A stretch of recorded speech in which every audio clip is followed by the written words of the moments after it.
Hello and welcome to the Weekly Stuff Podcast with Jonathan Lack and Sean Chapman. We are here to talk about stuff. This week on the show, I'm going to just tell you guys up front, it's going to be a heavier episode than usual because I decided, or I'd been thinking about a lot of stuff in the news that, you know, we don't talk about too directly because we mostly talk about silly video games and movies and shit. Yeah. But of course, the moment we're in is big enough that it's touching silly movies and video games and shit, right? Yeah, and it's been a thing of, I feel like there's been a lot of stuff that has like been snowballing over the past few weeks, and it's been like a when is it a time to talk about it on the podcast kind of thing. Yeah, and this is kind of a slow week for news, you know, July 4th and all that. Congrats, America! Yes. Great job on another year. But no, I want to talk about how TVs and movies are responding to Black Lives Matter, and that includes a lot of the stuff about blackface, which is a conversation that I think is lacking a lot of nuance. And I happen to be a film historian. I can say that, right? You're getting a PhD, yes. Yeah, that's fair. Okay. Yeah. I'm a film historian, so let's talk about that. Yeah. I want to talk about some of the stuff going on in the online fighting game and streaming community, because EVO Online crumbled into dust this week. Yes, yeah, which like comes after like a huge round of sexual assault allegations across not just video games, but like the media industry in general. Yeah. Twitch had a huge scandal, if you've been following that. And I want to verbally punch in the mouth J.K. Rowling. Yeah. Okay, I don't like using violent metaphors. But fuck that person. Yeah, but J.K. Rowling needs to be discussed. Yeah. So we're going to talk. I don't want to actually hit her or anyone else, but verbally, maybe just I have a few choice words. Sure. So we're going to talk about all that. Yeah. We're also going to have, I think, a longer than usual stuff portion because the show's been busy the last couple weeks. So you and I have been kind of like picking and choosing. Yeah, because we have just wrapped up our Weekly Suit Gundam anniversary month, so we've been podcasting our little butts off. We just watched G Savior, so if people, because I want to shout that one out, because if you're someone who doesn't watch Gundam and hasn't been listening to our Weekly Suit Gundams, at least listen to our G Savior episode, because that is a live action Gundam movie that was a TV movie. Sort of produced by Sunrise, the Japanese company that owns Gundam, but it was sort of shopped out to a Canadian independent television film company. And we watched that movie and then did a podcast on it right after we watched it. It's been a while since we did that kind of podcast, and I thought that podcast was fun. And if you know almost nothing about Gundam, I think you'd still really enjoy it, because we go through the whole plot of the movie as we're talking about it, because it's not something I'd expect people to actually watch. And it's only about an hour and 10 minutes long, the podcast, so it's a short one. It was released as episode 337 last week, if you want to look it up. It was a bonus episode last week, and it was very fun. And if you just want to hear us talk about something really bad and stupid, which, you know, we don't get to do enough, I think, because you and I prefer to talk about things we like, but once in a while it's nice to take the gloves off and say this thing sucked. Yeah, it really sucked. So yeah, that was a good one. So if you think we only have nice things to say about Gundam, that's mostly true. But this isn't really Gundam. Yeah. So, yes. So listen to that. We had 4 Weekly Suit Gundams in June. We talked about After War Gundam X, Turn A Gundam. We did a big 1-year anniversary celebration episode, which if you're a big Gundam fan, must listen. Yeah. And then we did G Savior. So amongst all the other things, like we did our big Last of Us 2 episode last week, which I was really happy with how that turned out, I have to say. Yeah, that was a good podcast. Yeah, it was that's a game that leads to productive conversations, I would say. Mm-hmm. It leads to productive conversations amongst smart people in good faith. Yes, like ignoring the broader, like horribly toxic discourse around the game. Yeah. Like if you're just sitting down and shooting this shit with your friends, Last of Us Part 2 is a fun game to talk about. Yes. So anyway, it's been fun, but let's talk about some other stuff, Sean. Okay. What stuff have you had going on? So I have continued my Final Fantasy VII journey, building up to playing the remake, which I finally bit the bullet. I just bought it because it's like I've been waiting. It's been just long enough. I'm like, it's probably going to go on sale just a little bit, and I was like sort of biding my time, and this is like, no, it's probably not. It's been full 60. Like you can't even get it used for anything less than like $55. So I'm like, well, shit, I'll just pay the full price, get it digitally. So I played through Crisis Core Final Fantasy VII, which is the PSP Final Fantasy VII game that came out in 2007, only on the PSP. And it is a prequel to Final Fantasy VII that stars Zack, or Zax, as I came to discover his name is in Japanese, who is a character that if you play Final Fantasy VII, he has a very minor role in terms of like a flashback role in Final Fantasy VII, but his role in terms of like the importance to the overall plot of that game is immense. And it's something that when I played through the full Final Fantasy VII, I was honestly really surprised at how little Zack was in it, because I knew that he was an important character. I've heard about him all the time. And then I came to discover that the reason why people talk about him is because he is the star of this Crisis Core game, which, even though it's only available on the PSP, has a pretty dedicated fan base, because that game fucking rules. It is really good. It is a really, really good game. And I will say Zack has been in the news again because he has a not insignificant role in the remake. Yes, yeah. So I've heard that as well. Yeah, that he pops up in some way, shape, or form. So I played through all of that. It's weird because I don't understand Square Enix, the company that has released all 15 whatever Kingdom Hearts games on like 3 or 4 different platforms at this point. Why around the release of their Final Fantasy VII Remake, when the hype around Final Fantasy VII is higher than it's been since the late 90s, or maybe like 2005, when people thought that Advent Children maybe would have been good. People like, if you're on Twitter and you follow video game people on Twitter, it is like you got transported back to the late 90s, where everybody's talking about shipping Tifa and Cloud and Aerith and all the kinds of stuff. And it's like, this is weird that there's a real nostalgia 20-year thing that has happened there that's like fucking crazy to look at. It's making me feel old that it has come around in that way, remembering the old late 90s, early 2000s internet, and that's all anyone talked about. But Final Fantasy VII is big again in a way it hasn't been in such a long time, and it seems like if you're Square Enix, you would want to put out a like quick and dirty remaster. Just, up the resolution, clean it up a little bit, maybe add in full 3D camera control, because the PSP only had the one little analog nub.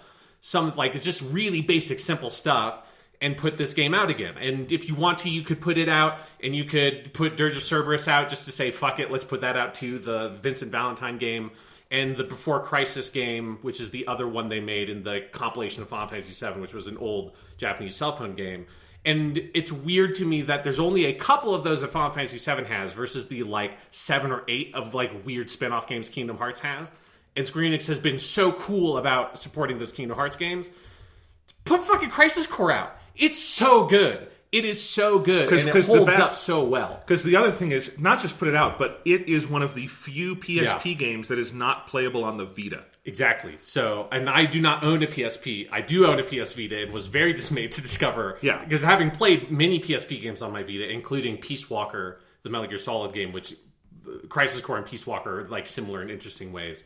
I was very upset to discover that's I can't just download the PSP game. Yeah. So how I played it was I downloaded a PSP emulator. It's just I think it's PSP CSX. I forget what the full name of the emulator is. It is the main PSP emulator. It is really good. It's probably one of the best emulators I've ever used. It's got a really nice front end, really solid menu stuff. It has a really convenient feature, which is by default R2, because I used the DualShock 4. R2 fast forwards the game. So far I've only played Final Fantasy VII games where I can fast forward. And I know the remake doesn't have that, and it's going to be frustrating to me because it's an essential feature for all Final Fantasy VII games, as far as I'm concerned. The remake is a little. It does not have the kind of thing where you have to just wait for things to happen. Yeah, and it's a little different. But yes, and then L2 by default also brings up the save state menu, which is very nice. So it's a really nice emulator. And one of the things I was super impressed by immediately with Crisis Core is if you're running it on an emulator, for people who have used emulators, you can toggle different kind of graphical features that the emulator forces the game to run at a different internal resolution, or you can force some kind of brute force some anti-aliasing, VSync, that kind of stuff that the game might not have had originally.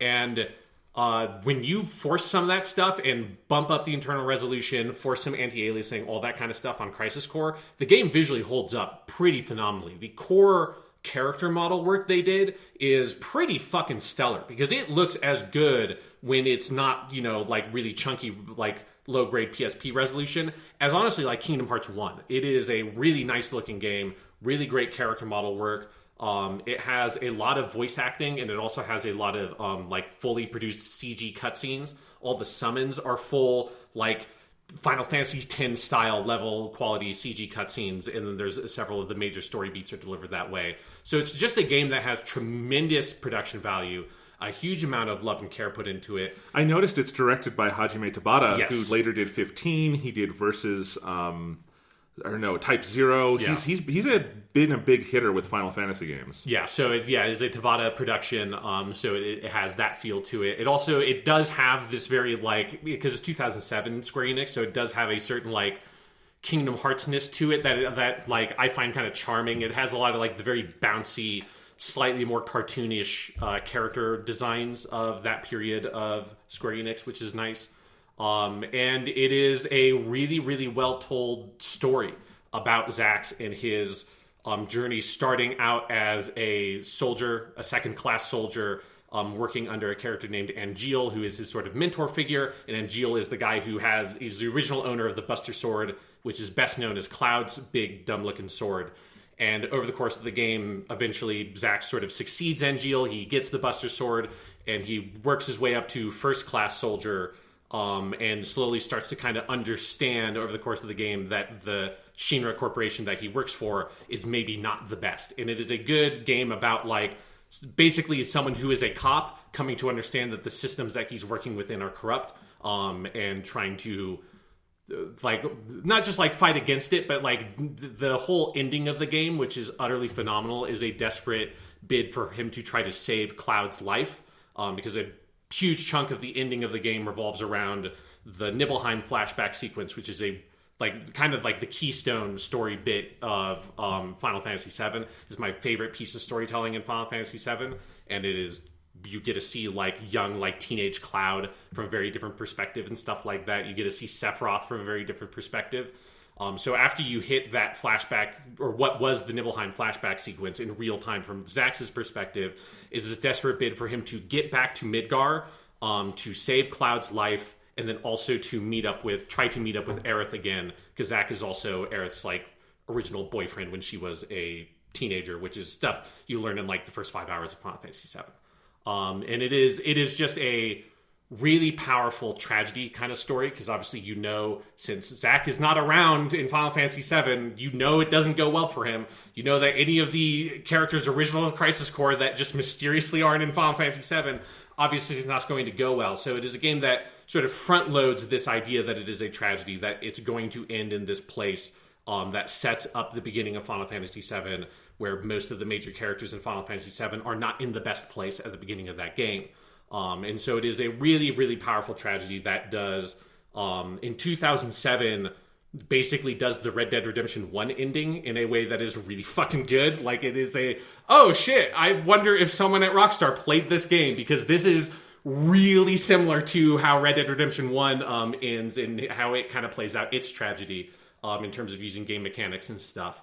Overall, it's just like a really, really great story that also has, I'm not going to say it's like the best gameplay system in the world, but it is, so far compared to Final Fantasy VII, the original, a way better use of like the materia concept and stuff like that.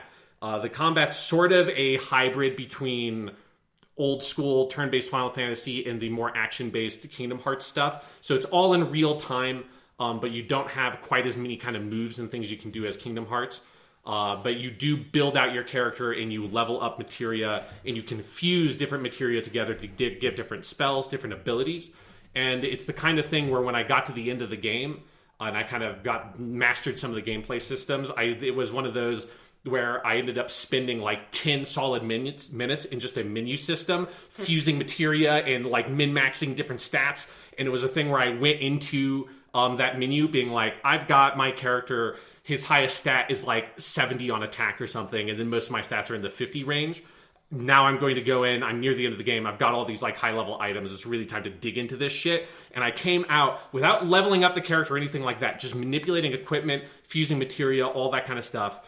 I went out going from like a 70 to 50 stat range to all my stats being over 100. And that was just I have broken this game in a way that feels fucking awesome. Like, not in a way that's like, this is bad game design. This is like awesome game design. That they allow you to have so much freedom that I'm like, this is fucking crazy. Like, I can't believe they're letting me do this. I haven't felt that way in a game since I played Digimon Story. Because it has a similar sort of like, oh fuck, they just will let you run buck wild. And there's a whole long sort of side mission thing that are these very kind of small bite-sized, really kind of cookie-cutter side missions that basically only involve combat that aren't great in and of themselves, but they're just a good way to run through and try out different abilities and kind of min-max your character. And it's the kind of thing that I could see myself playing the game again and like really kind of pushing that side of it and doing like the harder combat challenges that I didn't do. But yeah, like if people have not played Crisis Core, if you like Final Fantasy VII, if you played the remake and like the character in the world and stuff, actually I guess it would be weird because most of the story stuff relevant to Crisis Core is stuff that is not at all in the section of the remake, so maybe that would not be the right thing to jump into. Well, let me just say this right now, you shouldn't play the remake if you haven't played the original.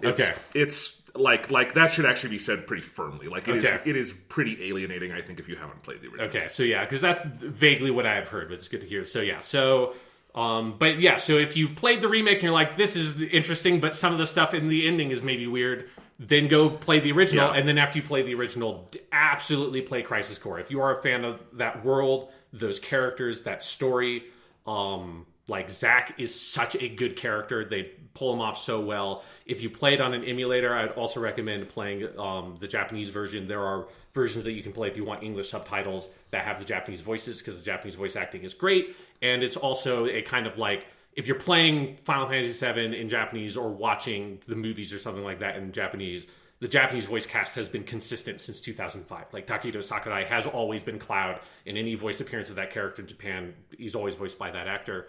So it is a consistent voice cast, and they do great work. As they did on Advent Children, even if like that script didn't give them great stuff, like Takahito Sakurai, Maya Sakamoto, who plays Aerith, those actors do great work, and they do great work here. So... And I should revise what I said about... I think in general, you need a certain level of familiarity to play the remake. But I will say, the way the remake ends, without spoiling anything, makes me more excited to go play Crisis Core than it does the original game. That's what I would suspect. Like, if there's something about, like...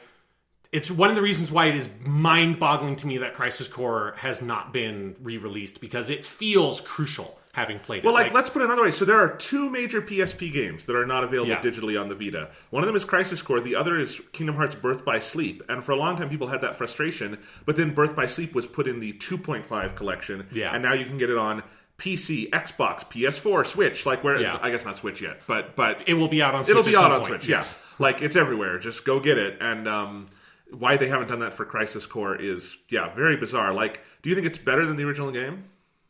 That's a hard thing to say. Like, I think the gameplay systems are better designed. It's like a much tighter game. It's only like 18 to 20 hours, or at least that was my playtime. I didn't do all of the side stuff because there is a ridiculous amount of side stuff in a way that feels like would have been good if you played this on the PSP, because they're like bite-sized little missions, and I could see myself, if you have a regular commute, you would play this game for like a month or something, just doing a couple of those missions every day on your commute.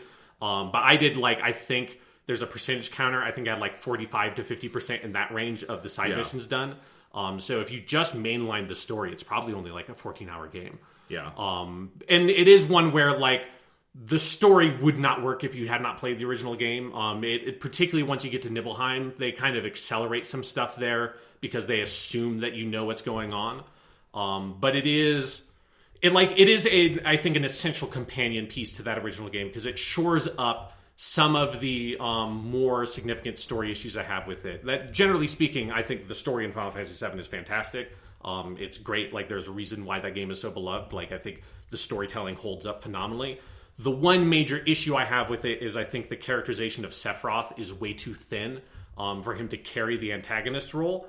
And Sephiroth, in theory, is a really interesting character, but by the time you meet him in the like present-day storyline of Final Fantasy VII, barring the handful of flashbacks you get with him, he's not really himself anymore. He is a puppet basically being controlled by Jenova. Yeah. So he doesn't really get to be his own character in Final Fantasy VII, and you only get these very brief glimpses at who Sephiroth is.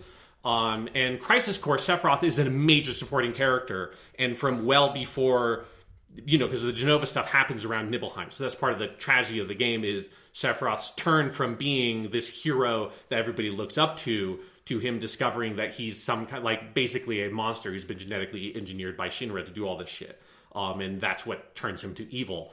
And that buildup is really powerful, and it makes him retrospectively a more interesting character in Final Fantasy VII, because all those pieces are there. It's not like Crisis Core is not inventing anything. It is pulling from stuff the original game did, but it's filling in gaps that the original game, I think partially because of like it not having voice acting, because I think that hurts Sephiroth because he's a hard character to like convey only with text, especially poorly translated text. But then also the presentational model of Final Fantasy VII, I just think doesn't allow for a good window into that character, and it ends up making the ending of that game feel kind of lackluster because all the cool story stuff has been done with, and now we just have to go defeat like Sephiroth, who's just like gone crazy, and there's nothing like there's no substance to him anymore. So seeing him as a person who has like friends, like Sephiroth, there's a scene where he's just like chilling with a couple of his bros, and it is great because it's this window of, yeah, he's a like superhuman like death god with a sword that is like 2 times as tall as he is, and it's ridiculous. But he also like cares about people, and he's trying to do the right thing. And it's those traits that he has that turns him eventually when he discovers who he really is. So it is a great game, a great companion piece to Final Fantasy VII. It also, honestly, in a weird way, makes Advent Children a slightly better movie, because they did in the director's cut, which came out after Crisis Core. Because Advent Children was 2005, Crisis Core is 2007. The director's cut of Advent Children is 2010. Some of the stuff they added into that director's cut, I now realize is, this is they're pulling stuff from Crisis Core with some of the Zack flashback material. And that makes that movie, in their interpretation of Cloud, makes slightly more sense in a weird way. It doesn't make it a good movie, because, again, most of that movie was made without any of that context. But I can kind of see a little bit, if you do some of the Zack tragedy stuff, you see more of his relationship with Cloud, which is really cool. I can kind of see where you get the weird Cloud and Advent Children. So yeah, it is, I think, an essential piece of Final Fantasy VII, that if people like that game, and you have not played Crisis Core, like, 2 thumbs up, absolutely play it. It has just an absolutely phenomenal ending. The last 2 to 3 hours of that game just absolutely kick ass. So I'm really excited to play that at some point. Yeah.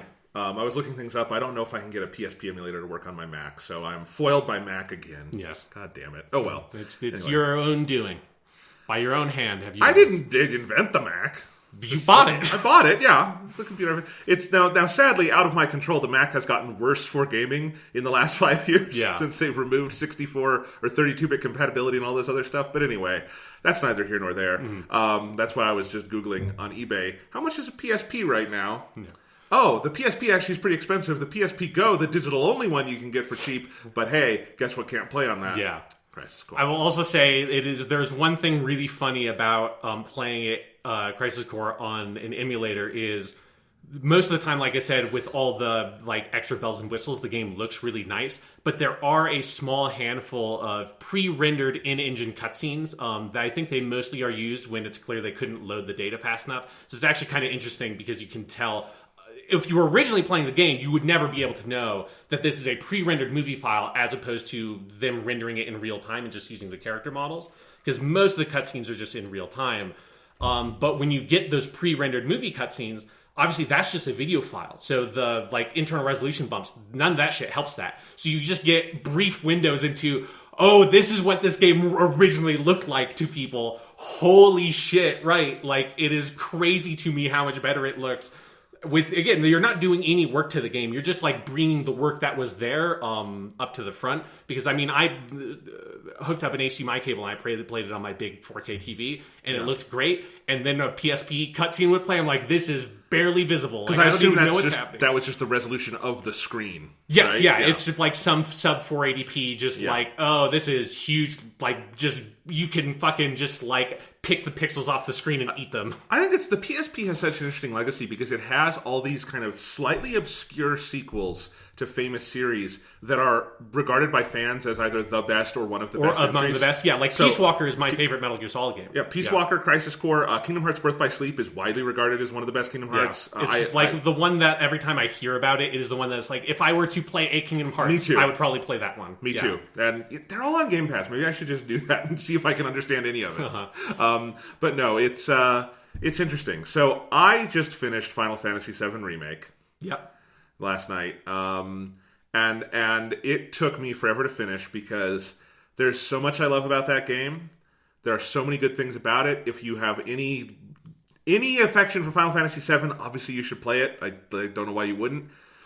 But personally, that game slows to the absolute slowest fucking crawl that I've ever seen a game manage, and it happens when the game should be accelerating. Yeah, I will say that because you were tweeting about this, and when you were tweeting about it, I was like, how long is this game? And I looked it up on How Long to Beat, and like the main story playthrough on howlongtobeat.com was 30 hours.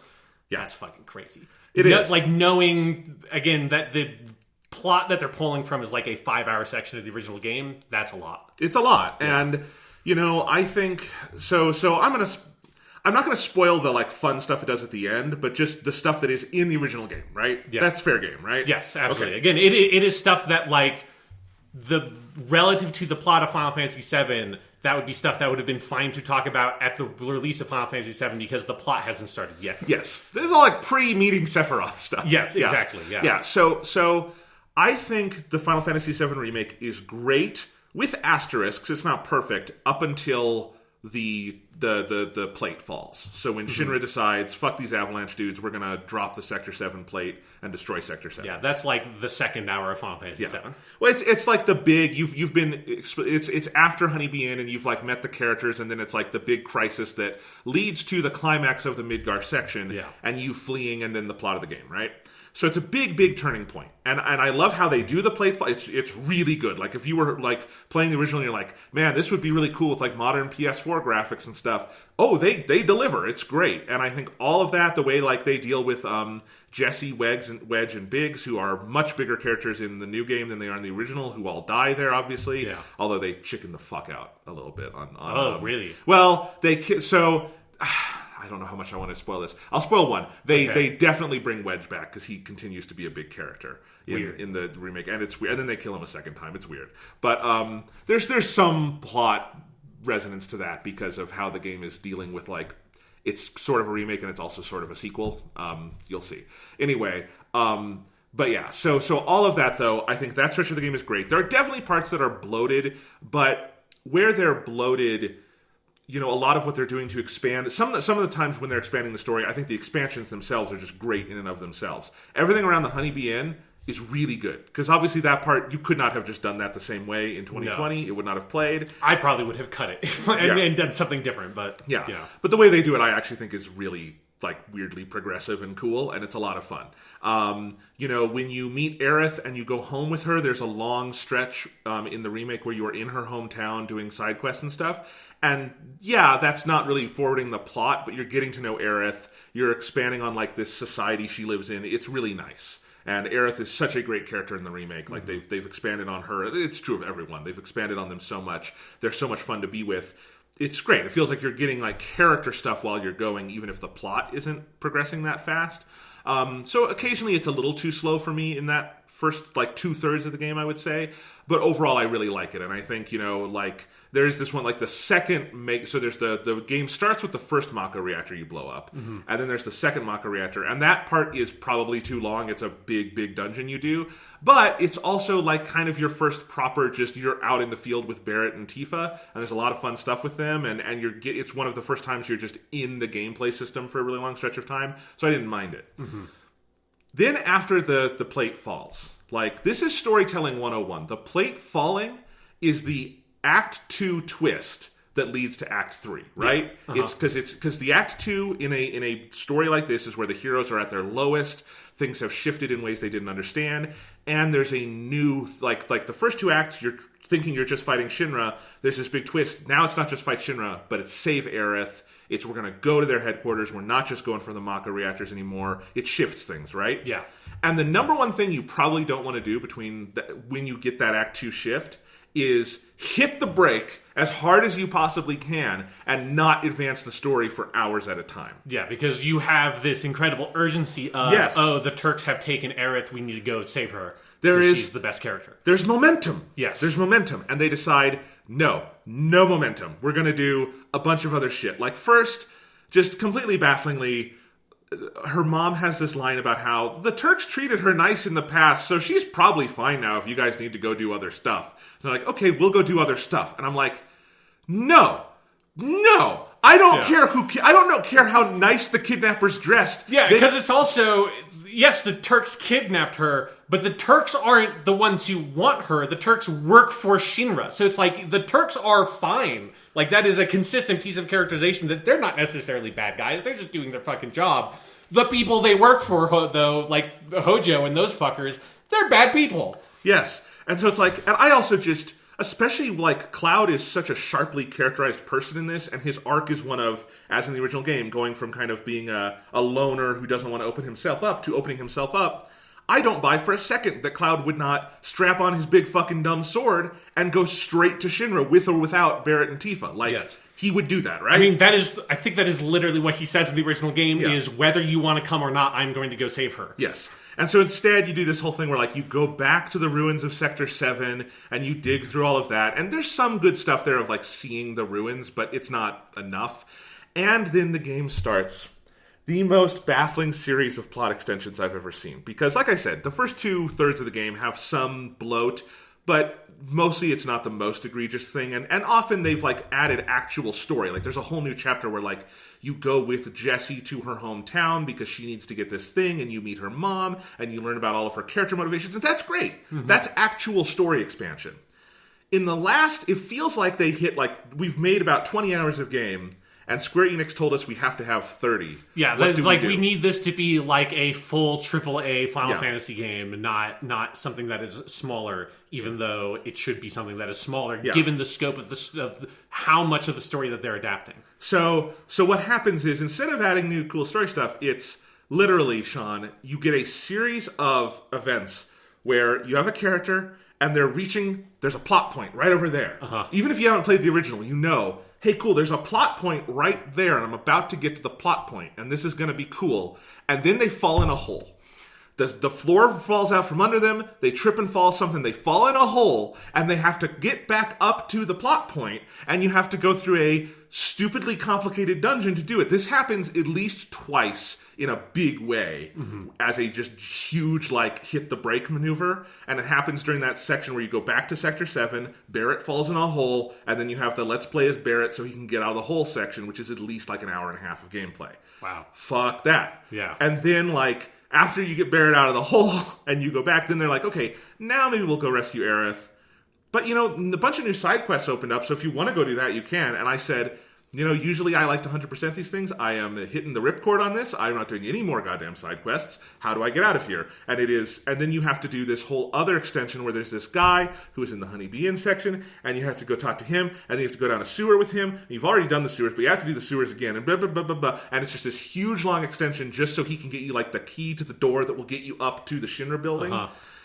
Fuck. And then you get to the Shinra building, and there's some cool stuff. Like, they recreate the image on the cover of the game with, like, Cloud and his sword, and that was like, oh, that's a cool moment. And then you get in the Shinra building, and some of it is very cool. Like, they have a great take on, in the original game, you can either go up the elevator or you can go up the stairs. Pick the stairs. Yes. If you do the remake, it is very funny. They do it right, and they don't, like, make you do a dungeon on every floor, which I was excited about. But once you get up to floor 60, then they start doing the let's hit the brakes again. And there's some good stuff in there. There's some bad stuff in there. But, like, it's not as slow as it could be. That part's okay. Are there, like, light puzzles about you, like, climbing through vents in the right order to get extra items and shit? Because that's what happens with the original game. Is they're like, let's just do some, like, weird light optional puzzle stuff. I'm like, okay. I don't think so. You have to do this, like, little battle thing to get the key card to get to a thing, and that's a whole... It's fine. But then after you get up there and you get to Aerith and you meet Red 13, who Red 13 He's awesome. I cannot wait for Remake Part 2 where Red 13 will get to be a full like party member and everything, because they nailed Red 13. He looks gnarly is one thing. Like if you've seen his model in it, like he is a mangy dog. Yeah, he's been like stabbed and cut up and shit, so he should look. He's got a great voice. It's awesome. Anyway, so you meet Red 13, and then you fight Hojo, and at this point in the original game, you just know, like, I've got Red 13, I've got Aerith, this is the part where now I go up, and then we're going to find the weird blood trail, and we're going to go find the Shinra president. Yeah. But before you can confront Hojo, guess what happens to Cloud? Does he fall down a hole? He falls down a hole. Great. He falls down a hole. And then there's a long, really long dungeon called the Drum, where you're going through, like, all of Hojo's experiments area and stuff, and, like, literally, there's this thing where, like, there's 4 big doors. And you get through the first one, and then you're like, okay, we got to find our way out. And I'm like, okay, but therefore, are they gonna make me? Yes, they make you do all 4 doors. There's puzzles associated with all of them. They split your party up, and you have to go back and forth between the parties. And it's just like, it's so ridiculous. You finally get out of the Drum, and then the story starts up in earnest. And from there on out, it's pretty good. But because it has some momentum. Basically, then you're in the final chapter, and you go through a version of the end of the game, and with all the new stuff they've added. And it is pretty good, I can say. But having not ever beaten the original game, some of it was probably lost on me. And like you'll probably like it, Sean, having played like a bunch of this stuff. But even then, like, I was just so, like, deadened inside from all of this. I just wanted the game to be over. Because my play file was only 31 hours. It's not the upper... A lot of people have reported, like, getting to 40 in this. Yeah, like, I imagine if you do all the side quests and stuff, Yeah. But it felt like the longest game I'd ever played, Sean. Like, literally, the last couple weeks, because I was playing it pretty heavily, and then Last of Us 2 came out, and I took a break.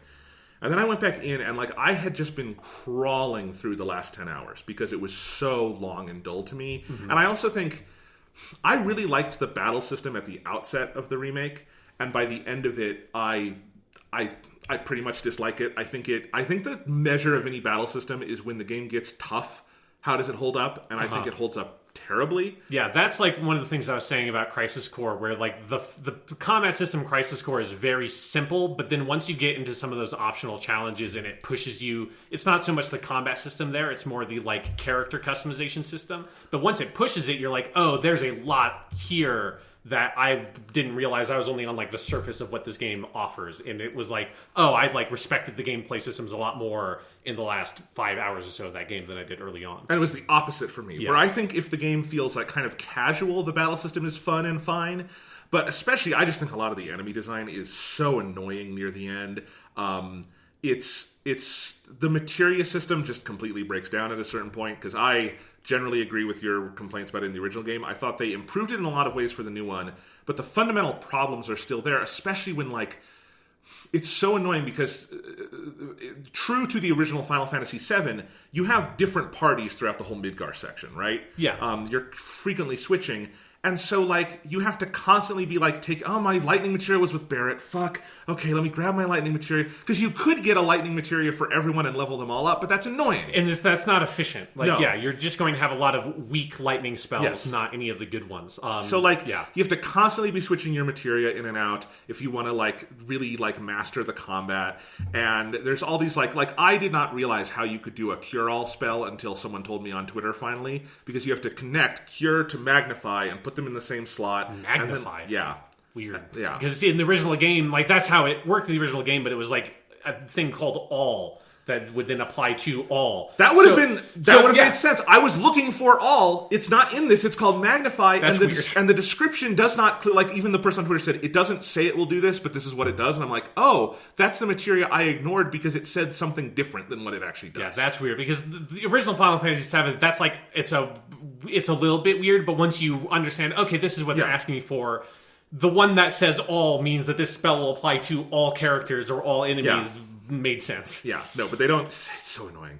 And so there's all of that. The fact that you cannot swap your materia in battle is, I think, a fatal flaw for the remake. I understand why you can't in the original.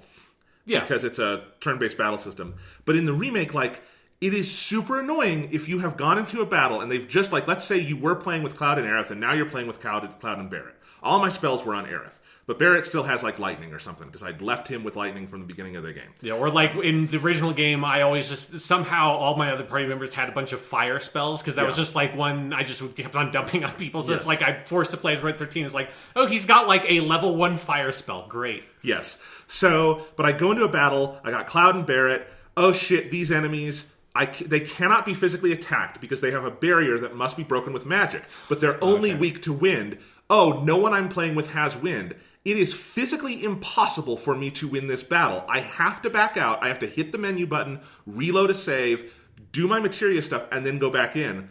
No. How did that make it through playtesting? That is awful. Yeah, that's because the original game and Crisis Core, neither of those two games allow you to swap materia, but neither of them have elemental resistances or weaknesses that are important enough that it's like a make or break. It helps if like you have a wide range of spells, but that's part of like the push and pull, like risk reward of if do you want to have a lot of different spells so you can cover any conceivable situation and thus be, if you fight a lightning enemy, you've got lightning or whatever, or you want to use other things so you don't have the whole range of attack spells, and that works fine because you're getting a minimal advantage that is nice to have but not necessary versus something that if they have like full resistance to an attack type, then you need to be able to either have the player, like a Persona game, have enough party members at every given moment that you will always have enough spells that there's no conceivable way the player would not be able to do damage, or allow you to swap out your spells in the menu system. Yeah, it's baffling to me, and like the game desperately needs some better way to control non-active party members because it's an action combat system. You're in control of one player at a time. You can give basic commands from like the shoulder buttons, but the problem is the way the ATB system works is like it fills faster when you're moving that person. So like the person you're playing as, eventually your party members will get a full ATB gauge, but it takes a while, and like in a lot of fights it's not helpful. So you can switch between them all fast, I guess, but I don't think the parties are super well balanced for that. It needs something like the Final Fantasy XII Gambit system or the Final Fantasy XIII Paradigm system. Either one I'd be happy with. The Paradigm system is simpler, the Gambit system has more customization. Either way, just something so like I could say, Aerith, heal. Mm-hmm. And not have to like micromanage that while I'm fighting, especially because the enemies in the Shinra Tower, they increasingly become, there's one way to do this, and you have to figure out that one way, and it's like dumb combat puzzles, and it's very annoying. It's very obnoxious to me, and I just think the combat system is like, it's not good enough to support a 40-hour game. Like, that's just a big problem with it. So, yeah, I don't know. Final Fantasy fucking nailed this with Final Fantasy X. Perfect JRPG battle system. It's one of the best. Uh-huh. Can we just keep doing that, please? Just I don't need this other shit. Yeah, that's how I feel. Although Final Fantasy 15 had a pretty good active battle system, so I don't know. It's fine. Yeah, that's like this is of like it's simple enough that it's like it never gets in the way. Whereas like it feels like with Final Fantasy VII Remake, it is in like this uncomfortable place where it's like wants to have more depth than it can offer, and so they create encounters that like the systems just don't support well enough when you get to the harder parts. Yeah. And I'm curious how you'll react to this, Sean. I generally dislike this kind of battle system more than most people, I think, but I also think you and I tend to agree on these things. So yeah, I'm curious. I am like both excited and trepidatious to play it. Like I'll probably load it up tonight and get started on it because there's a part of me that's just like excited to spend more time with these characters, particularly being able to have them all fully voiced. And that's the best part of the game. They do phenomenal work with every character, and that's the best part of it. Yeah, the thing then I want to like, because I know some of the stuff about the ending, because it was just kind of unavoidable at some point to just hear that they do weird stuff with the ending, and I know a little bit of the details. And I want to like see how that plays out now that I have like all the context that I have. But there's also part of me that's just like can't help but feel, having spent all this time doing Final Fantasy VII stuff, that the Midgar stuff is very memorable and it's flashy, but it is far from the most interesting part of Final Fantasy VII's story. And especially, like, I'm really curious to see Cloud and how they deal with Cloud, because I think Cloud is one of like the most interesting video game protagonists, particularly in the genre, but not in that section of the game. Like, he is a fascinating character to do fascinating stuff with, because most of what that game is really about to me is about Cloud discovering who he is. And it is as soon as you get out of Midgar, you get the big flashback sequence that's the first version of the Nibelheim flashback. you get one version of the events, and you kind of get a sense of there's something more going on here with Cloud, and he's sort of like discovering things about himself. And that journey and the way he bounces off of Aerith and Tifa in that journey, that is the heart of what that game is. And none of that stuff is really in that early section, other than a little bit with Aerith and like setting up who Aerith is.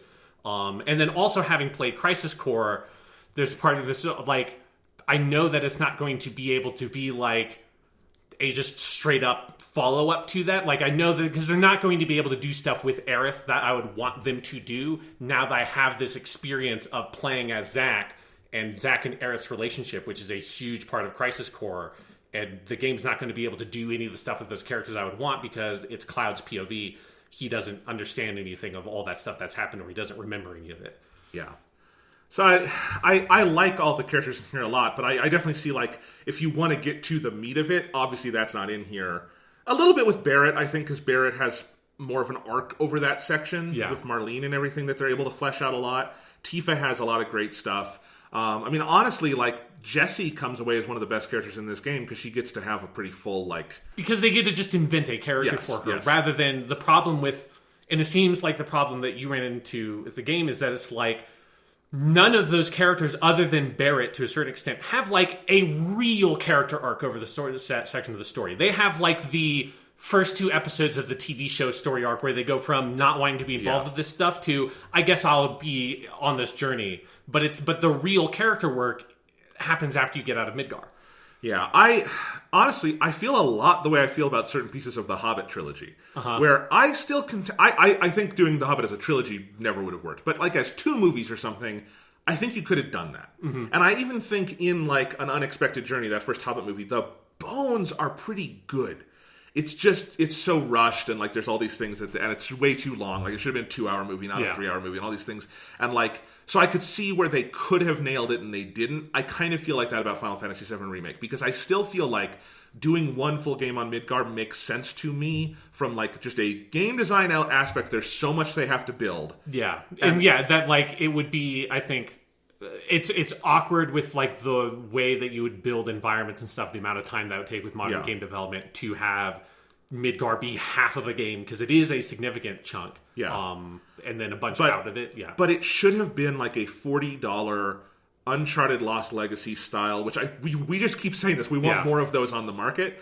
Like, it should have been that kind of thing, you know, remake part 1 and understood to be sort of episodic and like, but they had to go for this maximalist, this is a $60 giant ass game, and I don't think the bones are rich enough to support that. For this part of the game. Yeah, because it's not supposed to be. Like, it is like, if they did like what you're saying, it should be like Final Fantasy VII Remake Prologue, because that is basically what the Midgar stuff is, right? Yes. It is like a 50, 60 hour long JRPG. This is like a 5-hour section at the beginning of it. Yeah. It is like the stuff before you get into your first dungeon in a Persona game, basically.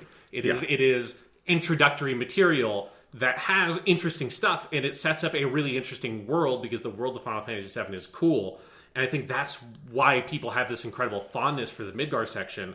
But again, like the actual story stuff that I want to see with a remake of Final Fantasy VII, they are maybe 2 games away from getting there. You know, it's like I like what I really want is them to just pick out some of like the really great scenes from Final Fantasy VII and do them with high production values and voice acting with the good voice acting cast. Like, that's honestly all I actually want. And I'm going to play this like 30-hour game, even though it's not going to get to that stuff, just so I can see what they do at the end, and then hope they maybe figure out the pacing better when they're not confined to this one city, and maybe they can like hopefully like streamline some of the rest of the game when they do this. I mean, if they do it at this pace, it would be like 10 games. Yeah, it would be ridiculous. Literally. And you would have the Golden Saucer would be a trilogy in the middle. Yeah. It's like, here's the whole game set in Costa del Sol, which is like 4 screens in the original. Yeah. Anywho, so I don't know. I have mixed feelings about it. Let me tell you about a game, though, Sean, that I do not have mixed feelings on. Okay. That I just love, and is 100% a surprise to me. No idea I was going to enjoy this. Minecraft Dungeons is really good. Cool. I played Minecraft Dungeons. If you haven't even, because I feel like it hasn't even, it's sold very well. It's Minecraft, but if you haven't heard about it, it's the Diablo clone Minecraft game, right, which is bizarre on the surface. Like the thing about Minecraft Dungeons is the only connection to Minecraft is aesthetics. It has neither mining nor crafting. How could it? It's a Diablo game, basically. It's an ARPG. It's so it's kind of weird in that way. But I just put it on my Xbox because I have Game Pass. It's a Game Pass game. It's an Xbox Game Studios game. Although it's on everything. It's Minecraft, so you can get it on your PS4 and your Switch and your phone, PC, probably PC. Yeah, it's everywhere. But yeah, it's a Diablo kind of clone in the sort of Minecraft world. So all the enemies are like the I don't even know the names of Minecraft enemies. The Exploder, the Creepers, the Zombies. Enderman. The Enderman will show up as a sort of mid-boss in different places. It's all, Minecraft themed. All the blocks and everything look like that. It was built in Unreal Engine so they could more control the world, but it is procedurally generated dungeons the way Diablo does it, and in the base game there are 10 dungeons, so different biomes that you go through, and then they're randomly generated maps, but they have different set pieces within them, right. And then you have 5 sub dungeons you can unlock by going through there, and there's DLC. The first pack is out now, and it has 2 more dungeons plus a sub dungeon, and that DLC is the best thing in the entire game. So if you have Minecraft Dungeons, the DLC is only $10, and that'll be the second pass that's coming out later also, so you get all of it, and it's phenomenal, and I would recommend that. But I really like it, and obviously I'm a big fan of Diablo to begin with, and, I think the immediate question is, well, if you like Diablo, why not just go play Diablo? Why play the weird Minecraft spinoff? And I'm like, well, one, it's fresh and different, and I've played plenty of Diablo, and this is much more colorful than Diablo for one. But two, the way I would describe this is it reminds me a lot of Mario plus Rabbids Kingdom Battle. Not in the story and presentation, because it doesn't have much of a story, obviously. But I was really surprised at how much I enjoyed the gameplay of Mario plus Rabbids, because I really like that Fire Emblem XCOM style, strategy RPG. And Kingdom Battle, simplified it significantly. You only had 3 characters, 3 party members at any time.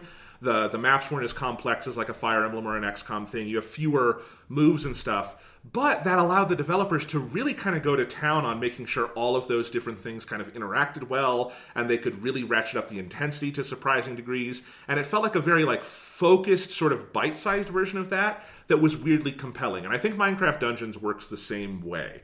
So instead of a whole wheel of equipment and stuff like you would get in Diablo, it's really simple. You have a melee weapon, you have a bow and arrow, and you have a set of armor. And those are your 3 main armor slots that you put in. And then you have 3 artifacts that you can put in, and those map to X, Y, and B. And you can... they're different kinds of moves, and they customize your playstyle and stuff. But that's really all the customization. And then it's all about how those different things sort of interact and some of the other gameplay systems in it that kind of reveal themselves as you go along. And it feels like this very focused version of a Diablo-esque thing where all the connections between things are sort of so clear, and all the different, move sets you can get, and the enchantments you can do on your weapons and armor, and the different artifacts you can equip, they have so many different kind of play styles that open up from that, but it doesn't take dozens of hours to kind of get there and get it like you would in a Diablo or something, that it's just very, very satisfying in that way. And I'm impressed by it is a really tight piece of game design. And it's also surprisingly challenging. It's got lots of difficulty options, obviously. This is a game primarily aimed at kids because it's called Minecraft. But you can go, it's more like Diablo 2 than Diablo 3, because it's you play through the game on one major difficulty, then you do it on another, and then you do it on another. And then within those difficulties, there are sub-difficulty levels that you can assign. And it gets to a pretty good challenge. There were parts where I would have to play a dungeon 5 times through to actually beat it, because I would have to really learn it. And it's really impressive. The graphics are really gorgeous. If you kind of like the general Minecraft art style, which I think everyone does, it's a nice kind of look. This is it in a different way, where there's much more art direction going into it, because it's not just people are making it and it's all randomly generated. There's a lot more art direction to it. The different biomes all look very different. Having all the different Minecraft enemies makes for actually a very good assortment of enemy types and stuff. And having creepers who, if you don't kill them first, they'll explode in your face. that works actually really well in a Diablo-esque game, and things like that. The bosses are pretty fun. I really enjoy the game has a big focus on like ranged combat, because bow and arrow is like your other main weapon, and so there's a lot of cool range stuff you can do.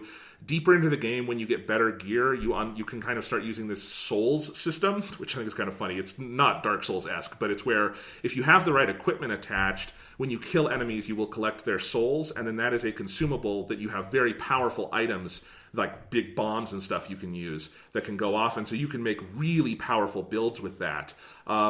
And it's cool. I enjoyed playing with, like, I played it, the campaign 3 times all the way through. I played on all 3 difficulties. I 100%ed the game. I got all the achievements. That is the first time, Sean, I've gotten 1,000 points in an Xbox game since Halo Reach. That's probably the last one I did as well. Yeah. Because I've played plenty of Xbox games since then, but generally, like, I don't generally go for all the achievements anyway, and it just so happens that the ones I've done have been more on PlayStation lately, where I've gotten the platinum. But I 1,000-pointed this game. I played all that. I played the DLC that's out so far, and I never really got tired of it. It's a great podcast game. It's a perfect game for, like, I want to listen to a show and just sit back and relax, and it is, like, mentally stimulating, and it looks nice. The music's actually very good. It's in the Minecraft style, but it's all new music. And I was impressed with it. The game, if you don't get it on Game Pass, it's only $20. It's more than worth that if you like this kind of thing. So, like, yeah, like, you know, if you want the super hardcore experience, just, you know, you can stick with Diablo or something like that. But if this seems like something you would enjoy, it's probably very fun in multiplayer too. It's a cool game. I'm surprised at how much I enjoyed it. I think if we were not in Quarantine World, I would not have played as much of it as I did. But that doesn't mean it's not worthwhile, like worth the time. It's the kind of game that without Game Pass I never would have tried. So and there's been several games this year that have been that way, and it's cool. I'm just like sitting here thinking about Minecraft Steve consuming souls ever since you said that earlier, and I'm like, I love the idea, because that's something that, like, in a Dark Souls or a Diablo context is like, yeah, you're this like weird undead man, you're consuming souls. It's like in a kid's game where you're playing as Minecraft Steve and running around and having a good time, and then it's like, and I'm just going to consume this man's soul to gain his power. It's good stuff. They should really, I think, so they've done Minecraft Dungeons. I think Minecraft Souls is next. Yeah, so Minecraft Souls, like, oh my god, that would be fucking amazing. They should totally do that. Because, honestly, that's the kind of thing where I could also see that benefiting from, like, the focused, like, kid-friendly approach. I kind of like this, like, subgenre that's growing of that. But yes, just make Minecraft increasingly brutal. Minecraft of Duty. Steve is just shooting Afghans. Yeah, he's just got fucking PTSD. Yeah. And yeah, the whole game is him having, like, PTSD flashbacks to the Creeper Wars. All right. Do you have any other stuff? No, it was, I mean, I, like, barreled through Crisis Core over the past of the last week. It's very good. Let me go with 2 quick things then. Okay. One, I just want to give my quick One Piece update. My weekly update. I am close to the finish line, Sean. Well, the finish line for One Piece is probably 10 years away. Yeah, the man making One Piece isn't close to the finish line, so you certainly aren't. I am close to the catch-up line. Okay, yes. I finished... You're close to being in the audience for One Piece. Yes. I finished the Whole Cake Island arc recently. I finished it this morning. It is the most recent arc, like big arc to have finished. We're in Makes sense, because I've never heard that before. Yeah, we are. It's the first time I've heard those words. We're in the Wano country arc right now. Is the one that's currently serializing. But Whole Cake Island is the last one that finished. It's the second longest arc, and I think it's third longest. I think Wano just surpassed it. Anyway, but it's long. It's the one where they fight Big Mom. It's amazing. It's a phenomenal arc. It's got great stuff for Sanji. I loved it. You can read my tweets about that. But that is where I am on One Piece, and I am very close to, because now that I'm going to get into Wano, that means I can watch One Piece Stampede, which means I will have seen all the movies, so I can do at some point my big movie ranking, because I have kept a notes document on my phone, Sean, ranking the movies as I go along. Okay. So in a future episode, maybe when you do that, let me know when you do that, and I'll rank the Naruto movies for you. Okay. We can have a anime movies that only one of us have seen list comparison. You know, there's probably lots of people who have read both who will love that. Yeah. But we had to divide and conquer because they're long series. Yeah. No, but I'm loving One Piece. And I just wanted to quickly mention, I watched the movie Jaws this week. It's a good movie. It's a great movie. I always like watching that movie on the 4th of July. It's a good 4th of July movie. And I got the new 4K Blu-ray of that came out. And it is one of, if not maybe my favorite 4K Blu-ray I've seen so far. It is, because that was already a top-notch A+ normal Blu-ray, and this is now a top-notch A+ 4K Blu-ray. And it really shows how much room there is to grow there, because it's incredible. It's the most filmic presentation I've seen on a television. Like, it just very much looks like 35 millimeter film, like down to like how light kind of highlights in the background of scenes that normal Blu-ray and DVD just cannot do. It's really fascinating to me, and it's gorgeous. But I'm bringing it up because if you have not seen Jaws in a while, watch it. It is amazingly like of the moment, because it is about a community that has a really obvious threat out there. There's this shark, big fucking shark that's eating people. Yeah. And it's pretty easy to stop the shark from eating people, because you just have to close the beaches and make sure no one goes out there. And it's pretty easy to capture the shark, because at the beginning of the movie, there's an expert who drags his nails down the chalkboard and says to you, in a very long-winded Robert Shaw way, I can go catch this shark. All I need is $10,000. I'll go kill this thing for you. But the mayor and the government go, no, it will be bad for our economy if we shut down the beaches, and we don't want to give you $10,000. So we're just going to cross our fingers and hope the shark doesn't eat anyone else. And guess what happens? The shark eats a bunch of people. That's like, it's so funny to me, because it is like literally the coronavirus outbreak in a small, like, ocean town, but a shark instead of a virus. And like, my God, there are so many moments in that where what the mayor is saying, you could just like cut and paste Trump dialogue in there. I mean, it's not as bad. The mayor does not say to the townspeople, look, there are more important things than living. Sacrifice your grandparents to the shark. Yeah, he's not flashing like white supremacy signs at people. Yeah, no, he's not doing that. So it's much more subtle than real life. Jaws is a subtle movie now, Sean. It didn't used to be a subtle movie. It's a subtle movie now. I mean, I feel like we've always underestimated the complex motivations of Jaws the shark that movie has. I think we've painted Jaws the shark as like a too cartoonish villain. When you look at the world around us, it's like truly the motivations of the shark are speak to the complex human conscience. Yeah. But Sean, I was like, the whole movie, I'm like, Trump has fucking ruined Jaws. Not ruined it, but like he's suddenly shown a spotlight on Jaws. I know. But it's so crazy, because it's like, fuck, in 1975 we knew what to do about a goddamn shark attack. We can't do that for a fucking virus, which I know the virus is more complicated than the shark attack. But all things being considered, it's not that complicated. Yeah. Also, if in actual shark attacks, please don't go blow up the shark. Like, you don't have to fucking blow up the shark. No. Sharks hardly ever attack people. Like, to be fair to, or to be like not fair to Jaws, I guess. Jaws did motivate like huge slaughters of sharks. That many species of sharks are now endangered, partially because of that movie. I mean, the movie didn't intend to do that, but the writer of the book Jaws, and then he also co-wrote the screenplay, actually later said in life he regretted ever writing the book, and because he was an ocean-like conservationist, and he dedicated his whole life post Jaws to ocean conservation. So yeah, it's, movies have weird legacies. Like, Spielberg is just lucky that the dinosaurs were already extinct when he made Jurassic Park, or we would have taken care of it for us. Sharks are cool, don't do that. I also, though, Sean, watching Jaws again, I realized there's a perfect way to do a Jaws 2 that they didn't do, because the Jaws sequels suck. How Jaws 2... So you know how Jaws 1 ends? They kill the shark, and then Brody and Hooper, the Richard Dreyfuss character, they're paddling back to shore on like the remains of the ship. How Jaws should have ended... Because in the movie Jaws, there's the first shark they capture early on, and Hooper is like, look, his jaw isn't big enough. That's not the shark. And then they go capture the new shark. I think Jaws 2 should have opened with them paddling back to shore, and Richard Dreyfuss would turn to him and say, I got something to tell you, Brody. He's like, what? He's like, that shark we killed, its jaws weren't big enough either. He's like, you're kidding. And then another shark eats them. And then Jaws 2 is like the town without their heroes dealing with an even bigger shark. How is that not Jaws 2? So, like I'm going to do one up on that, Jonathan. That's how Jaws 1 should have ended. It should have been like the ending of Friday the 13th, where they're like paddling back, and then a fucking shark just eats them. Like fucking Jason coming out of the pond at the end of the first Friday the 13th movie. Yes. Absolutely. And then Jaws 2... is about it's a low-key adaptation of the Junji Ito horror manga Go, which is about robot sharks that come onto the land and eat people, and it is like fucked up and great. And it should have been like, everyone's like, well, all we have to do is stay out of the water and we're fine. And then the shark comes out of the water and starts killing people, and it's like, yeah, that'd be great. Yeah. All right, let's move on. We're gonna pitch that to Universal and Steven Spielberg and see if they go for it. All right, you want to do some news? Sure. Yeah. let's do a hard turn from funny fake Jaws sequels to what's going on in the news, Jonathan. We're going to build up to it. Okay. Let's start with video games.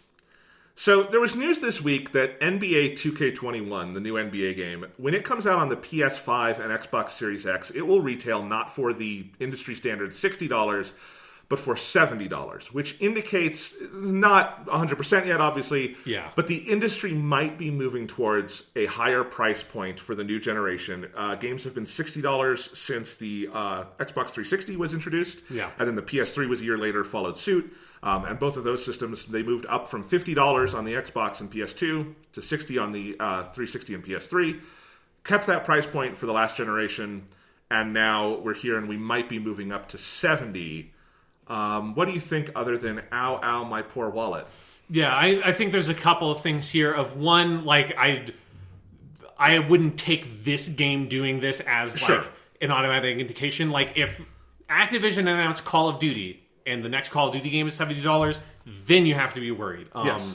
NBA 2K21, like, honestly, it's weird to me that they're doing it with this game because it feels like the money you make on sports games is not the sports games. It's all the microtransactions that they shove into this stuff. Like, which this game will still have, confirmed. Yeah, I mean, like, NBA 2K20, I think, was the one that was fairly controversial when it came out because it modeled its microtransaction stuff literally after, like, slot machines, and it was just like, man, this is very blatant. What the fuck you guys are doing here? And I don't know a huge amount about the NBA 2K series, but I know specifically with FIFA and EA, like, EA's financials every single year, it's like the vast majority of their money just comes from the Ultimate Team stuff on FIFA. So it's weird to me. I don't really know why you would, for this game specifically, want to bump it up when it would make more sense to have a cheaper price point to encourage more people to get onto the platform. Then the more people you have playing the game, the more people are going to be spending money on microtransactions. Because then the other thing with this was also, wasn't it like, if you wanted to get the free upgrade from not free upgrade, if you wanted to get the upgrade from the PS4 or Xbox One version to the PS5 or Series X version, it was like the $100 collector's edition. You got that? I didn't see that. That's bad. So it's like there's weird stuff around this one specifically. So because no one else in the industry is indicating that. Yeah, nobody else has announced a price point like this yet. I did see a couple of like think pieces that seem to be like there are like rumors and discussions maybe going around at other studios, but nothing specific.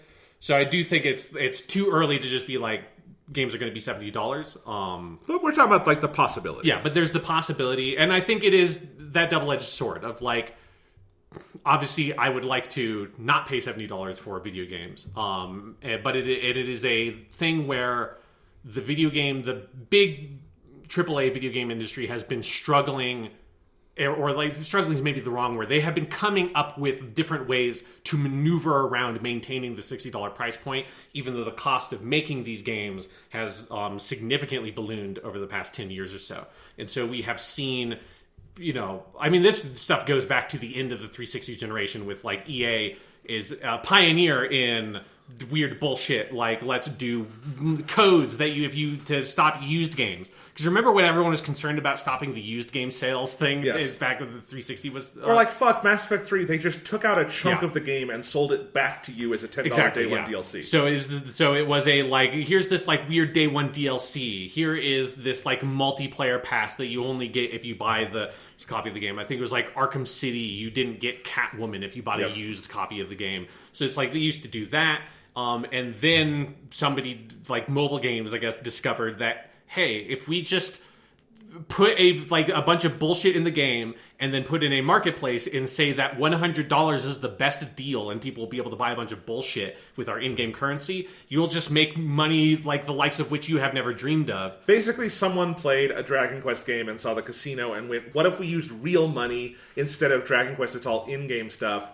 We could make a lot. Yeah, or they just went to an actual casino and saw that and was like, well, it's illegal to do this with children if it's an actual casino, but what if we just made it a video game? Then it wouldn't be illegal at all. And that's how Star Wars Battlefront 2 originally came out. So then we've been living in that world for a long time. And that has been combined with here's the digital deluxe edition that comes with 2 skins and like a free upgrade that you're not even going to want to use because it's going to break the power curve of the game because you're going to be too powerful early on.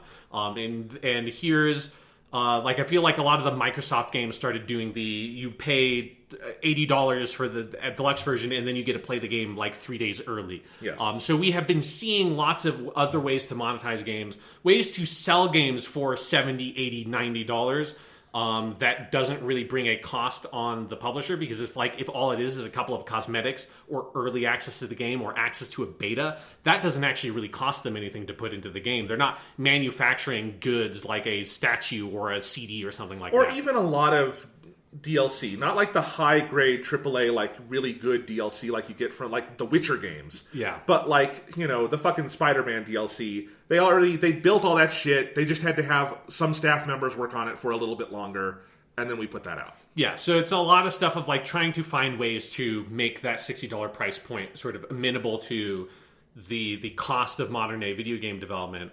So I would be curious if $70 became like the de facto price point, what kind of impacts that would have. Like, how would that affect, like, would they still be trying to sell, like, digital deluxe editions and all that? Would those sell as well if now they're not $70 or $80, but they're now, like, $90 or $100? Like, that, like, has this ripple effect through all the other things that video game developers have been doing to price games. And I wonder if part of this movement, now that I'm thinking about it, is because different countries around the world are cracking down a lot harder on microtransaction stuff. I wonder if that's part of the motivation here is maybe some of these studios like 2K or EA potentially getting a little bit skittish about seeing that their significant revenue stream is being threatened. That their criminal behavior. Yes, exactly. That like the law is coming around to what anybody with common sense who has been in the video game industry for a while has like seen for a long time, that we've talked about on this podcast for years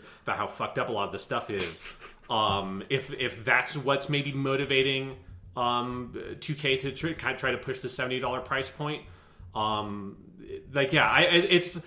it's really complex, and it is the thing I think we've talked about for a long time of like the part of the like unionizing and better labor practice in video games like also comes along with this sense of big game development is unsustainable at like with what it is doing right now in terms of the like financial cost in making these games, and more importantly in the human cost of the thousands of people crunching and like working themselves to the bone to put out like Assassin's Creed every year and stuff like that. That a $70 price point wouldn't actually fix any of those issues. Yeah. So it's like I feel like even if this is a thing that happens, it wouldn't help the things that are actually causing the problems. It would just maybe like disguise it for a little bit.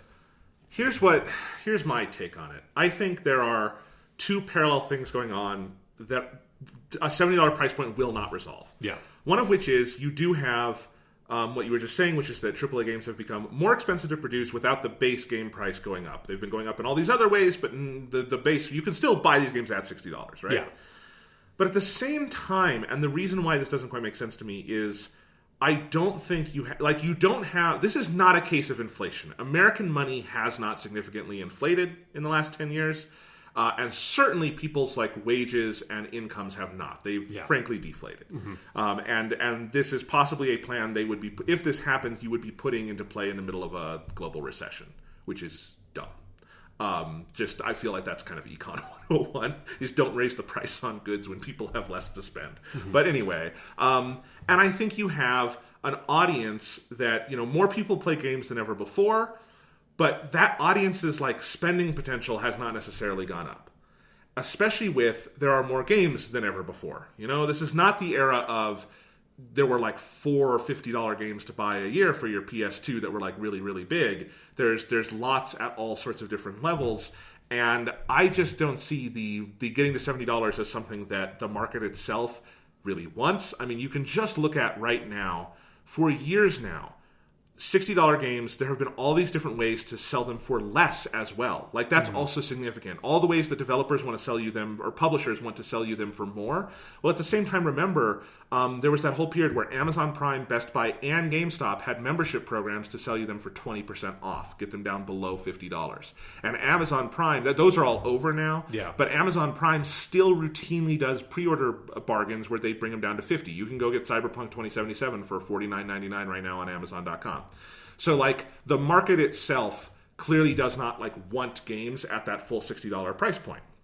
I would counter that a little bit with, I feel a lot of that is retail sort of trying to leverage their position to combat, like, ballooning digital game sales. Because digital game sales have now overtaken, for most games, physical game sales. It's over 50%. Yes, but like but it's this weird thing where digital, like, there's so much backwards ass shit about the game industry. Like, the fact that digital has not made games cheaper, it has made games emphatically more expensive. Which makes sense from the publisher's perspective because they have now full control over it. It doesn't make sense from the consumer's perspective because you don't have to manufacture boxes and discs and ship them and all the costs around the like distribution and sale of the games is now cut out outside of like server costs, which is smaller in comparison to the rest of that stuff.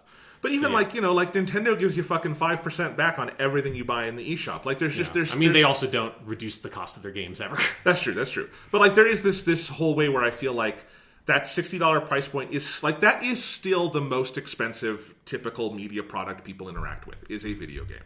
And like pushing it up another $10, because I just fundamentally think even if they're doing this because they're skittish about the microtransaction stuff, they're not going to stop that until they are forced by a fucking court of law to do it. Yeah. So what this will be is these will go up 70, the special editions will become 80 to 100, the microtransactions will still be there in full fucking force until they don't have to be, and it's just going to be, they're going to inflate it all when I don't think the consumer base has inflated along with them. So it doesn't, like, to me, the solution is all the other things we've seen, like making more smaller games at different price points, focusing on diversifying the portfolio of games, to like borrow a stock term, to like multiple, so like not everything you're putting out is these big $60 AAA games, but have some $20 games and have some $40 games, and you and I would both love more Uncharted Lost Legacy level stuff. Yeah, to like leverage like as much as you can the work you have already done, so that like Uncharted, one of the things that makes Lost Legacy cheaper, and then presumably since they're using this as a comparison point, the upcoming Spider-Man Miles Morales game, like if it's a cheaper price point, it is more acceptable from a consumer perspective for it to then reuse assets and things. So it's like the Lost Legacy is more Uncharted 4. Like, it is the same shooting model, it is the same physics, it is like it reuses the Jeep and everything about the Jeep. It's not rebuilding all that stuff to give a sense of it is something brand new, which then further makes it cheaper to produce and faster to produce. Yeah. And then like justifies that cheaper price point and makes it easier to swallow as a consumer, that then you enjoy the game more because your expectations are not set for this is Uncharted 5, and so you're able to better appreciate like the nuances of what that game does well. Exactly, and people like that when it happens. It's just very clear. Halo 3 ODST, to go back in time, although that game did sell for $60. Which people were mad about. Yeah, I mean, that was a thing where Bungie wanted it to be cheaper. Microsoft forced them to be more expensive, so they made a map pack and sold the Halo 3 multiplayer with it to try to justify the $60. Yeah, I mean, Bungie did their best, and ODST is one of the best Halo games, so there you go. But like, So there's all those things you can do. I think there's new models like Xbox Game Pass that are very exciting, and and PS Now is kind of coming around to like trying to, like, they have not marketed it at that level, obviously, and they're not doing like putting their first party games there, but they're clearly interested in that as a model to build. Yeah. And like that's very smart. So there's all these other things you can do, and I think the number one thing is AAA games just need to be smaller. They just need to be cheaper. They need to be smaller. They need to have less man hours put into them because it is crushing people. You know, I mean, like, the development needs to become more efficient. Like, it is like, I mean, it's one of the main things we talked about with Last of Us Part 2 is I think everybody who plays that game recognizes that the game is too long. And there's like too much fat on it and it should have been cut down. And there's even a more efficient production model that takes into account the health of your workers would also improve the quality of that game. And the economics of it, because you could balance that spreadsheet a little better. And, you know, I remember there's one thing in Last of Us Part 2 that is a game with so many rich visual details. And we love seeing all of those. But I remember there's all the gun customization stuff, and they have like pretty detailed animations of customizing every gun and every part in that game. And I was playing like, this is cool, but all I could think about is someone probably crunched overtime to get this into the game, and it's not in any way worth it. This is not something that makes The Last of Us 2 better. This is not something where I go, well, you know what? They made the animations on the customization more detailed. This game is emphatically better than Last of Us 1. That can be done in a fucking text menu, and it is fine. And it's that kind of thing where, like, that's a corner that's okay to cut. And you add up enough of those in a lot of these games, and I think there is this like maximalist, perfectionist viewpoint in the industry that, like, you know, I don't feel like I'm being cheated in Dragon Quest when they don't show the animation of him getting up on the horse. Right. And they just go to black for like 2 seconds, and I'm like, I fill it in my head. Nothing about that experience is cheapened for me by that. And if in my head I also know that some Japanese developer didn't have to work overtime to do the horse animation, I feel better about that. There's that kind of thing where I just feel like the game industry, and this is very much like that in Western game development, you see this so much of like, you're like slapping me in the face with your giant dick made of money, and maybe we don't need to do that. Yeah. I will say, like, because one other thing that's interesting about this and thinking about where the video game market is financially is that, like, games sell so much more now than they used to. Yes. Like, the number of games that are over 10 million sellers is crazy. You have a couple every single year that aren't even, like not counting Call of Duty or whatever, that, like, those games always do that, right? I think PS4 has almost 10 exclusive games that have sold over 10 million. Like, Last of Us Remastered did. Last of Us Part 2, I don't know if it's there yet, but it's almost there, almost certainly. Uncharted 4 did. God of War did. Horizon Zero Dawn did. It is just a ridiculous number of games that sold over 10 million. It's like, no Halo game has ever sold over $10 million. And Halo 3 used to be one of the most best-selling games that was the exclusive ever. Yeah. And so it's just like the sense of... And it's one of the things that's like interesting to think about what would the consequences of raising the cost be, because, you know, like the PS4 and the Switch have both in different ways broken so many records over the past 5 to 6 years in terms of video game sales. Like, Animal Crossing is the best ever selling Animal Crossing ever. Like, you take all the Animal Crossings before Animal Crossing New Horizon and put them in a bucket, and they're like a trickle into this ocean of Animal Crossing New Horizon sales. The Switch is actually a really great example here because it's got all these series that have been running as long as games have been a thing. Yeah. And Mario Odyssey, fastest selling Mario game. Legend of Zelda Breath of the Wild, not just fastest selling, it is the best selling Zelda game. I don't think Mario Odyssey is the best selling Mario because of the Wii era, but it's huge seller. Yeah. But Zelda Breath of the Wild is the highest selling Zelda game. Animal Crossing is the highest selling Animal Crossing game. Mario Kart 8 Deluxe is the best selling Mario Kart game.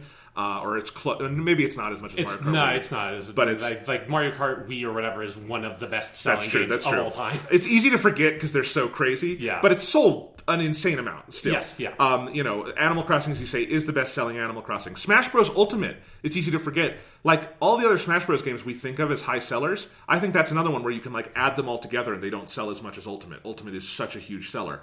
And you're right, you look at this list of best-selling PS4 games. Uncharted 4, 16 million. Spider-Man, 13 million. God of War, 10. Last of Us Remastered, 10. Horizon Zero Dawn, 10. You know, it's insane. Yeah, 10 million used to be almost an unachievable number in video game sales. And now it is like, it feels like if your big AAA game comes out and it doesn't hit 10 million sales within a couple of years, it's like failed somehow. It is like the standards for that have shifted so much. And when you just do the math in your head, that is emphatically more money than any movie makes. Like, way more. Yeah, especially like it's way more just with like first time sales, not even including the DLC and microtransactions that lots of those kinds of games have. Like, God knows how much fucking money like Battlefront 2 has sold. You know, like any Call of Duty, like Call of Duty Modern Warfare.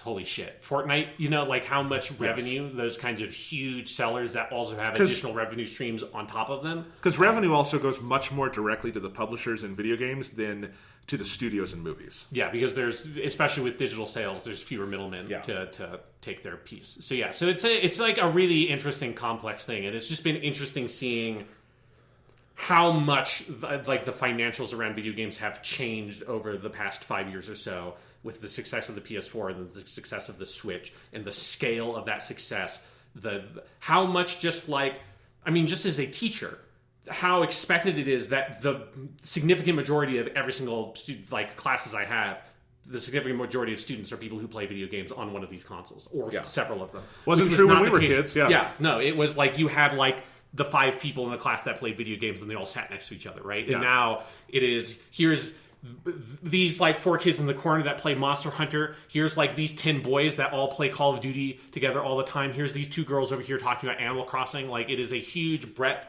of, and then obviously everybody's playing fucking Roblox and Minecraft and Fortnite and those. Everybody's playing those. The amount of people playing video games is so much huger, and the reach of this market is so much bigger, that I'm curious to see what will come of the $70 thing, just because I think it's, for me, it is way too complex of I can't get my head around all the ins and outs of that kind of decision and the consequences or reasons for making that decision. So I'm just curious to see whether other publishers budge or not, because my gut is that I don't think they are. My gut is that I don't think it's going to push up to 70, and that NBA there's something specific about it being NBA 2K21 being the game that gets out on the limb that feels like the limb is going to snap. If it was Activision, maybe. You guys, nah. Yeah, no, I mean, if the first we'd heard of this was Call of Duty 2020 is $70, I would say, well, then all games are going to be... Yes, then it's pack it in, because if Call of Duty does it, then everything else can use that as a shield, because Call of Duty is Call of Duty has been one of the most popular video game franchises since 2007, and it is still crazy to me. We have gone this whole generation, and it has not waned. In fact, it just got a big upshoot with the last game. So, you put those words Modern Warfare on a box, and apparently it does well. So, anywho, let's move on. Okay, what else is going on in the news, Jonathan? So this is the last thing we're going to talk about today that will allow us to laugh or be happy. Okay, good. Let's make the most of it then. Bethesda has announced they are making a Fallout TV adaptation with Amazon Prime, and the cherry on top is that the creators of Westworld, Lisa Joy and Jonathan Nolan, are attached as producers. Now, I don't know if that means they will be the head writers, showrunners. It could be more of an advisory capacity, but that's who we know so far. That's dumb. Oh, yeah. It's so dumb that, Jonathan, when we were talking before we started recording the podcast, you told me we were going to talk about this, and it had reminded me of this, oh, yeah, that was a thing. And since that, over the course of recording this podcast, you have listened in real time as the notion of the Fallout TV show had, quietly left my brain, and then now you have reintroduced it to me again. Because every time I see or hear this news, it is like I'm hearing it for the first time, and I'm slapped in the face again with how colossally stupid it is. Of all the video game properties, Fallout has got to be near the bottom of ones I would want to have a TV show made out of. Let me say my thoughts on this, and you've played more Fallout than I have. Yes. I've played 3 and 4 a little bit, but I've never beat them or anything. But you've played more of these games. Everything that is special about Fallout is unique to the medium of the video game, and if you put it into television, a non-interactive, set length format where you don't have animation and cool stuff like that, it probably is just like any other post-apocalyptic piece of fiction. Is that right? Oh yeah, absolutely. Yeah. There's just nothing. There is nothing about Fallout that I think if you turned it into a TV show, it would retain anything of its identity. I think it would be utterly stripped. This is not like with The Last of Us, I don't really want them to make the HBO Last of Us show. I don't need it. I don't particularly care about it. But I can see it. I get it. You can do it. Yeah, sure, fine. It's a narrative game. You would adapt the narrative to a TV show. That could work, sure. Fallout, there's nothing. If you asked me to pitch a Last of Us TV show, I could do that. You asked me to pitch a Fallout TV show, I've beaten multiple Fallout games. I've at least touched and played a significant amount of almost every single one. I've played quite a bit of Fallout 1. I've played some Fallout 2. I've beaten Fallout 3. I've beaten most of the Fallout 3 DLC. I've played most of New Vegas. And I never quite finished Fallout 4, but I played the shit out of Fallout 4. So I know Fallout pretty well. There's just nothing there unique in the narrative. I mean, they're not narrative-heavy games. They're more about just sort of basking in the setting and getting weird, kind of quirky side stories that you encounter with weird, quirky characters in this sort of 50s-inspired post-apocalypse. And if all you have for your Fallout TV show is a 50s-inspired post-apocalypse, it's is that really worth getting the license for? Are people that are fans of Fallout going to come and watch a Fallout TV show because it has the Fallout name on it? I don't think so. I don't think it's that kind of community. And the thing about attaching Lisa Joy and Jonathan Nolan is that whether or not they wind up working on it directly, I'm guessing they won't. It'll probably be like someone else show runs and they have their name on as executive producers. I could be wrong, but who knows? The fact that they announced this as from the creators of Westworld says this is Amazon wants their Westworld. Yeah. And Westworld... And they just, like, grasped at whatever random license they could get. Yes. To, like, vaguely attach to it. Yeah. Yeah, which is also how they got Lord of the Rings, which, you could make a good Lord of the Rings show. They're not going to, but... Yeah. Anyway, which is the same thing, is that they wanted their Game of Thrones, so they're like, oh, we can pay $5 billion for Tolkien, let's do it. Did we get a writer yet? Fuck. No. Shit. Anyway, but, like...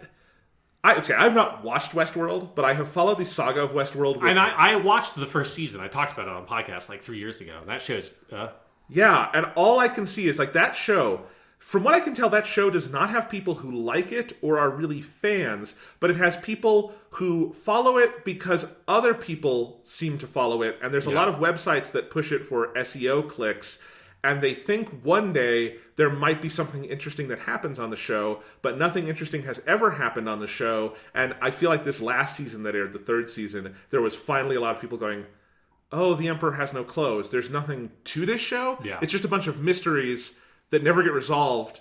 And then they just spin out more shit. And it's just like tap dancing as the bullets fly at its feet. Like, nothing's happening. Like, there were a couple of interesting pieces to that first season of Westworld, but by the time that season ended, it had, like, run out its welcome, and it had, if I recall my, like, full take on it, it was just basically this just feels like people who haven't read Frankenstein think they're coming up with new ideas for how you do this kind of, like, android fiction stuff. It was just, like... Especially shortly after having played Nier Automata, because that was around the same time when I watched Westworld Season 1. Like, this is just so incredibly unsatisfying for a fan of this specific subgenre of science fiction. And then it was like, because I think it was several years between the first season and the second season, right? And it was just like, by the time the second season came around, I had lost my utter interest in it, and I heard season 2 was fucking terrible. And then I remember watching a trailer for season 3 and being like, is this even the same TV show? I don't know. I have no context for what is happening. I don't know who's watching the show. I don't feel like I hear anybody talking about it the way I heard people talking about it when season 1 is airing, and my dad did, and that's why we watched it, because he heard it was good. And it was like fine to it. It was like, as one season of TV, it was fine. Like, it wasn't terrible or anything. It was not inspiring in any way. Westworld is, to me, one of the shows I refer to as the bastard children of Lost. Sure, where Lost is a show that has this weird legacy where a lot of TV executives think that what made Lost popular was that it was a mystery box with a bunch of, like... And there was that element of people liked getting on the forums and theorizing and all that, and a lot of the backlash to the finale was people who didn't get their specific answers confirmed. But what made Lost actually popular, if you watched it and you read the reviews and stuff, is that it had a phenomenal cast of characters and actors. It had a really rich setting. It was very good at episodic storytelling. Yep. It had these really cool flashbacks that got kind of long in the tooth, but then they started doing flash forwards and it was cool. And, like, it was quick on its feet and it reinvented itself and it had good heartfelt storytelling. Like, it was much more like... out of the, like, soap opera melodrama tradition. Yeah, and, like, it's the thing of where, and it feels like it is the plague that curses a lot of us now, and, like, J.J. Abrams getting a bunch of, like, these projects and doing similar stuff with Star Wars, is, like, this... The other stuff in Lost is fine, like the weird polar bear, and here's the smoke monster, and what's up with the hatch and the numbers, like, that stuff is good cliffhanger, like, it's good, like, around the edges stuff. But that is not what that's not what makes that or any TV show good. The only reason anybody cares about that shit is because they did a really good job establishing and fleshing out the characters, because that is what was good and exceptional about that TV show. And the other stuff is like gravy. It is the thing that sort of sets it a little bit apart from other shows that have good character work. In the same way that The X-Files is only a really good TV show because Mulder and Scully are great characters played by great actors with great chemistry. And the rest of it, like the supernatural stuff, like that's all cool and good. But if you didn't have Mulder and Scully, you don't really have a TV show. Right. No X-Files fan... God, I know because I know one. He's right here. He's got a fucking... Hello. Where's your poster? Is it it's in my classroom. Okay, that's good. In school. It used to be... everybody knows. Everybody who sees me now in my job knows that I'm an X-Files fan. And I know that no X-Files fan pitches the show by saying, there's this great alien mythology that you've got to see. Yeah. Nobody pitches... Exactly. Right? Yes. Nobody does that. And nobody, I think, pitches Lost because, you know what? There's a smoke monster, and it's so cool. When you find out the origin of the smoke monster, ooh boy, nobody says that. There's this hatch, and there's a computer, and they put numbers in it. It's crazy. You need to watch this show. Let me put it this way. There is this misconception that Lost is a J.J. Abrams show when it is a Damon Lindelof show. Yeah. Abrams directed the pilot and did a great job, but it is a Lindelof-esque Lindelof show. And J.J. Abrams is much more in that, Star Trek, Star Wars, like, mystery box, propellant, like, kind of the characters fall by the wayside storytelling. Uh-huh. And I think a lot of people think the legacy of Lost is the Abrams legacy, and it's not. Like, just look at what Lindelof has done since, and it's like he has so clearly distanced himself from that. Yeah. And so this is a long way of saying that if that's what they want Fallout to be, that's even stupider, because that's the, like, breathless plot anticipation is really not what Fallout is about. Yeah, it is not. It is a bad pitch for a show anyways. It is a horrendous one to apply to the Fallout franchise. That, like, the only thing I can think of for a Fallout TV show is, like, a dark comedy. Yeah. That, like, it plays on, like, weird 50s hysteria stuff, which I guess you could do. I just have a very hard time imagining, like, who would make that TV show. I don't know. Yeah. Sean, Jonathan Nolan, like his brother Chris, is known for his comedy. He's a bag of laughs. Yeah. It's just like, certainly, like, nothing about Westworld tells me that would be a good fit for Fallout. It's like... I think Fallout, you would want it to be like a studio set, like, 30-minute, half-hour, like, satirical comedy with, like, maybe a higher than average budget, but not a big budget. And, like, make it kind of like character, world-focused comedy.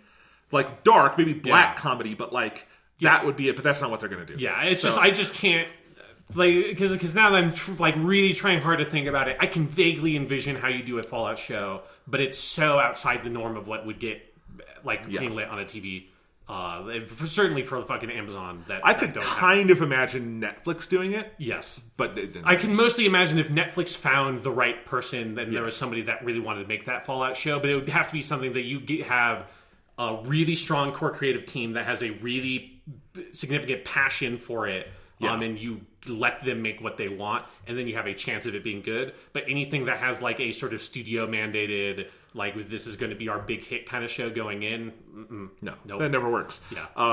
Yeah. So my only last thing on this is that if they actually go through and make this show, they have to get the band Fall Out Boy to do the theme song, because that would be fucking funny. It would be funny. I mean, it would be utterly inappropriate for the tone of Fallout. Exactly. Like Fallout's whole thing is, here's, like, a bunch of, like, old big band style music. Have Fall Out Boy covering It's the End of the World as We Know It by R.E.M., and there we go. It would signal immediately to everybody that you don't have to watch this TV show. Yes. All right. Sean, do you want to do some not make fun of things sad news? Yeah, okay. Let's turn these smiles upside down, Jonathan. How do you want to start this? Which one do you want to go for? J.K. Rowling is a TERF now. I mean, has been since for years at this point. Like, I have the specific memory of, when being in schools and me teaching was a thing that we could do that before the fucking quarantine. Where, Harry Potter is still a very popular young adult book series or children's book series, because it really predates the young adult thing. But nobody wants to call them children's books. But that's what they originally were. That's not significant. But it's something that, like, a bunch of my students still read. And it's been a thing where, like, I have known this about J.K. Rowling for a long time. Because I think it was, like, 2014-ish or something. It was, like, when it first started kind of coming out. So it's been, like, little trickles since then. And I remember specifically having a conversation with one student who's one that I knew would be receptive to this kind of conversation. And I told him that's like, J.K. Rowling is a TERF, right? And it was a student that knew what TERF was, which we'll have to talk about that. And it was just like, oh, really? And like, yep, really.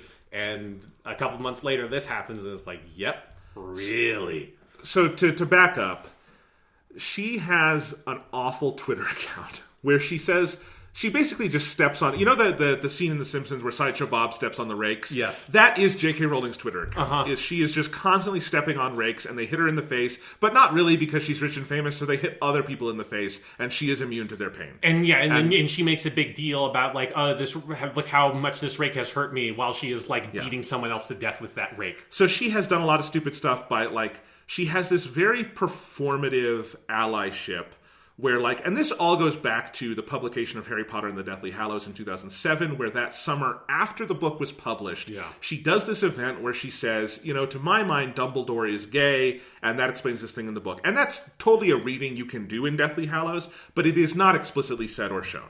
Yeah. And it is like this, and it has always felt like this, I'm trying to get, like, brownie points by being... it is. We wouldn't have said it at the time, but now it's just like you'd call it performatively woke. Of someone like trying to display having progressive politics, while not actually putting themselves out there to risk their like real platform by actually putting it in the material. Yes, right. So it's like you say it to your fans, but you don't make it part of the text, so that way people who are homophobic don't have a problem reading Harry Potter. Exactly. So. And at the time, like, it was just one thing, and it wasn't a pattern yet. Yeah. So it didn't read that strongly, Yeah. And over time, though, it became worse as they did not make that explicit in the movie of Deathly Hallows. In the Fantastic Beasts movies, she's refused to make it explicit, even though now we're like with young gay Dumbledore, or who he would be in her. Yeah, because isn't a big part of that whole plot is that he's in love with the Johnny Depp character? Yeah. We have not gotten our Jude Law Johnny Depp kissing scene, which no one actually wants, but that's okay. But anyway, so there's been that. She's and on Twitter she started doing stuff like, there was a Jewish character at Hogwarts. I'm not going to tell you who, but there was a Jewish character. Anyways, don't look at all these like goblin bankers or whatever that are horrible Jewish characters. Yes. Anyway, so you have that. You had stuff like in the Harry Potter play, The Cursed Child, Hermione was played by a black woman, and J.K. Rowling had this like faux woke line where she's like, I never said Hermione wasn't black in the original books. I described her as having hair that white women have and all these things. And her name is... and like how she is drawn on every cover of all those books, and how and the actress that played her in the movies that everybody's seen. So now she's like, you can race blind see my books, even though I only have one black character in the entire series who I explicitly say is black, and I think I only call him dark skinned, which is one way you can say that. Anyway, so you had all of that, and just keep stepping on the rakes. But in the background, without really explicitly saying it herself, she was constantly retweeting and liking and subscribing to different sort of TERFy opinions. And if you don't know what that means, TERF stands for Trans Exclusionary Radical Feminist. It is a way to be anti-trans people, specifically anti-trans women, by couching it in the language of feminism and saying you're trying to protect women and women's rights by excluding trans women who they view as men intruding on their spaces. Yeah. And it is a like disgusting, toxic ideology that some of the context here also is that it is obviously we have a lot of this problem here in the States as well, but there's particularly in the UK this really sort of strong I would call them far right. I think they position themselves as being on the left, but they're not. Like TERF community that it feels like J.K. Rowling. I don't know. Like you obviously can't speak to like her full experiences, but it has felt like her and other like UK people have like gotten more and more sucked into that, and a lot of it is around like the fucking bathroom bullshit and all of that. And it has created this incredibly like toxic environment that it feels like J.K. Rowling is now like really publicly actively contributing to. Yes, because that's where this has gone full bore, is that she really came fully out of the closet as a TERF a few weeks ago. Like she finally stopped just retweeting people and really got into it. She started fully parroting this stuff about how sex is a immutable characteristic and cannot be ignored, which is a big talking point of you get that on the right in America with assholes like Ben Shapiro and stuff who do this all the time. And that trans people shouldn't have access to bathrooms, to single-sex bathrooms and stuff like that. And she started tweeting all this shit.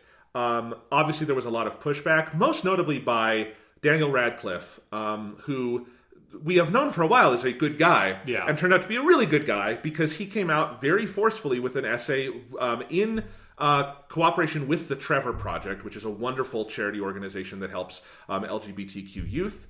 And he wrote this essay, stating very plainly that trans women are women and trans men are men, and saying, and it was just a really beautiful, I think, statement to Harry Potter fans who were hurt by this, and him trying to say he's with them. And, obviously Daniel Radcliffe has stuff to lose by that. He is... Yeah.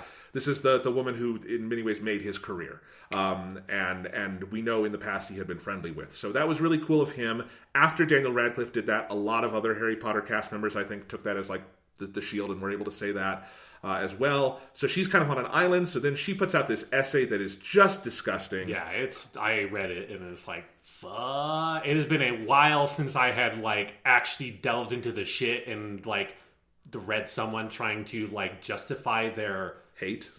Yeah, they're just utter hateful bigotry and bullshit.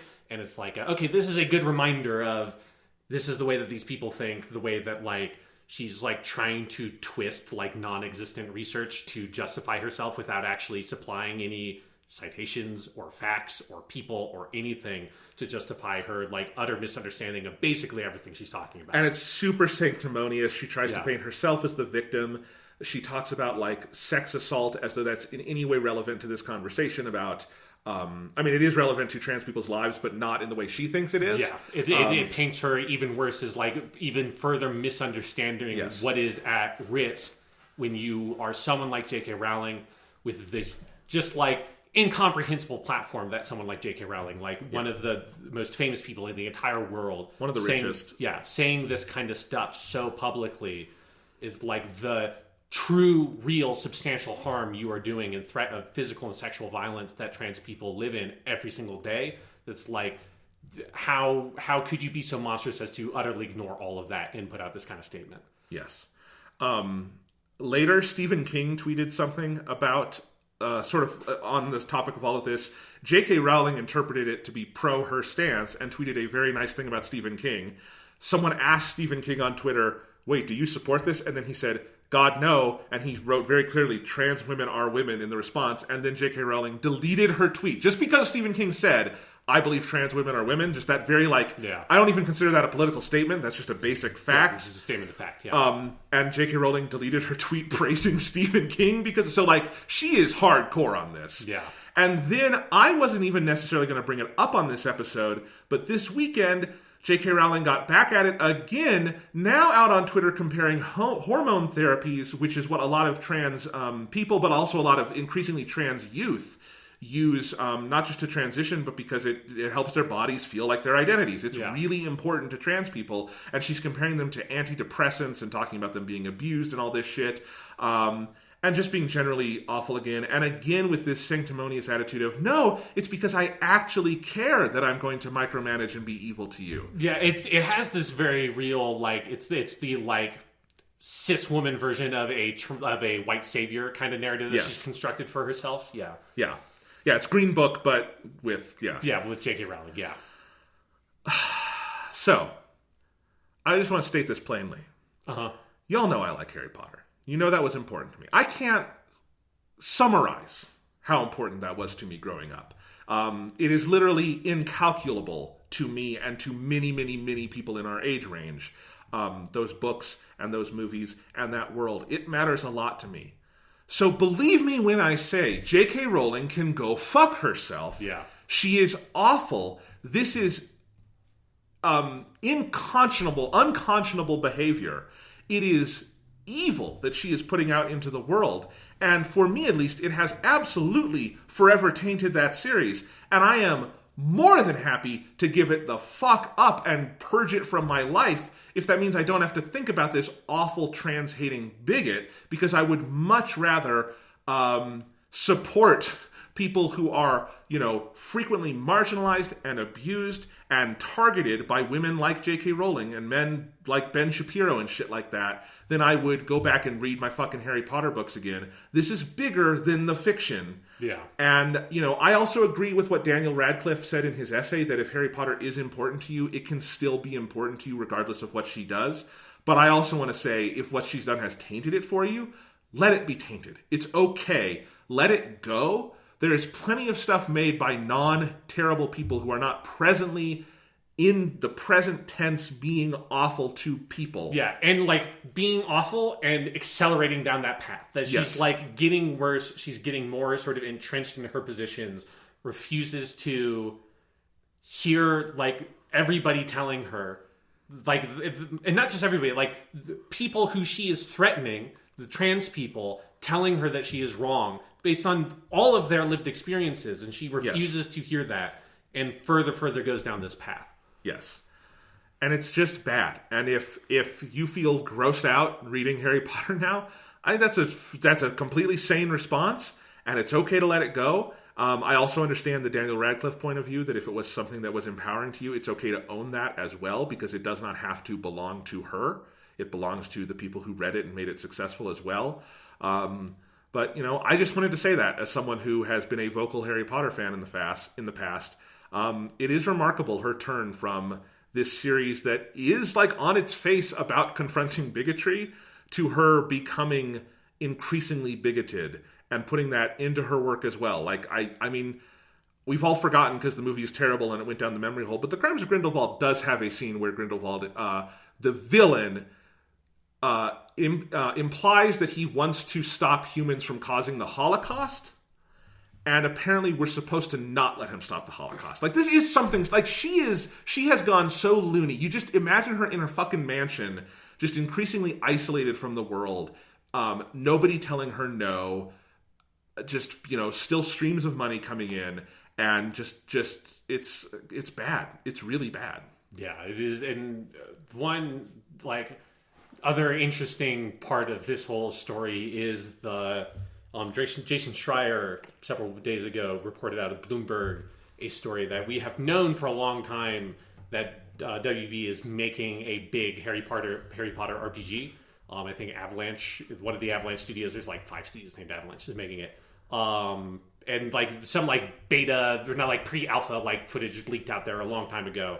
And then Jason Schreier's report indicates that there are lots of developers working at that studio now like questioning and being concerned about releasing more Harry Potter stuff in the light of, again, and this is not new, but it is so much more public. It is so much more obvious. It's not she is retweeting or liking stuff. It is her like out there vocally supporting these awful positions and vocally harassing trans people on Twitter. And, so it is like, it's an interesting and really complex, I think, thing to do is that how much does her like venom kind of extend throughout that franchise? And obviously that's like partially an individual question of how you feel, but like the video game project, all the people working on that video game, and it just makes me feel so bad for all the other people connected to Harry Potter in one way or another, whether they're fans or you're someone whose livelihood is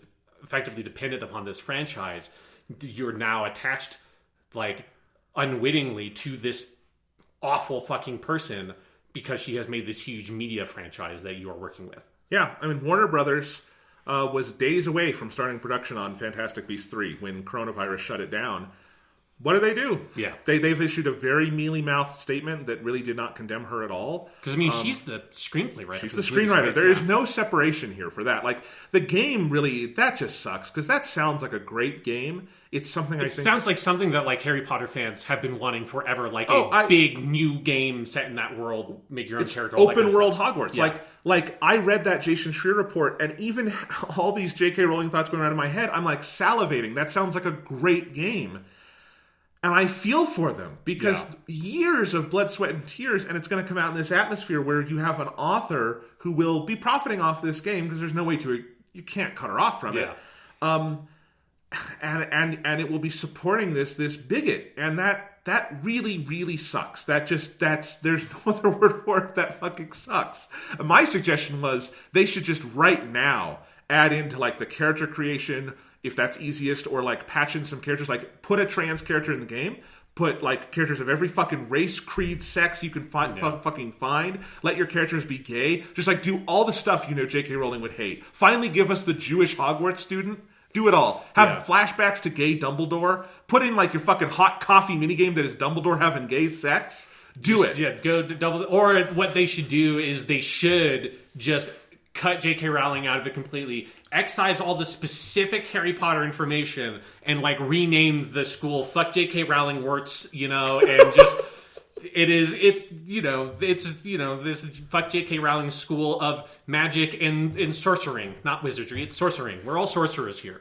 It's a school for trans people. Just completely go for it. It's like fucking Xavier with the mutants. Mm-hmm. It's where all the trans people go to be safe and learn about themselves and in this case, they're magical trans people. Because you gotta have the wizard stuff in it. So there you go. It is just like fuck J.K. Rowling, fuck this shit. It is so awful what she is doing, and then like when you think about how it impacts so many people in all these different ways, it is. Because, I think it's so frustrating that someone that has that kind of power in that platform is so, like, staunchly refuses to use it. Not only just, like, refuses to use it in a responsible way, but is so sort of gung-ho about using it in a destructive way.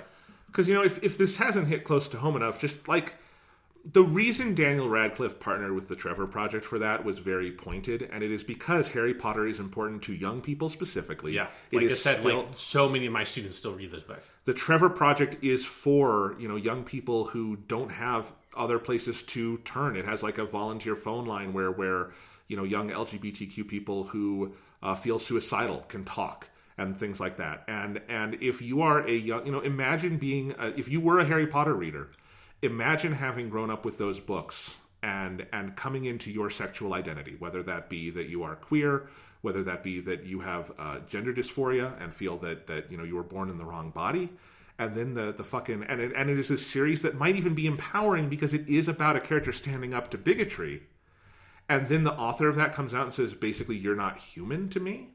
I mean that's extremely excruciatingly painful, and my heart goes out to anyone who's had that experience. And I'm glad that there are people connected to Harry Potter like Daniel Radcliffe who have been vocal allies through this. That's really important.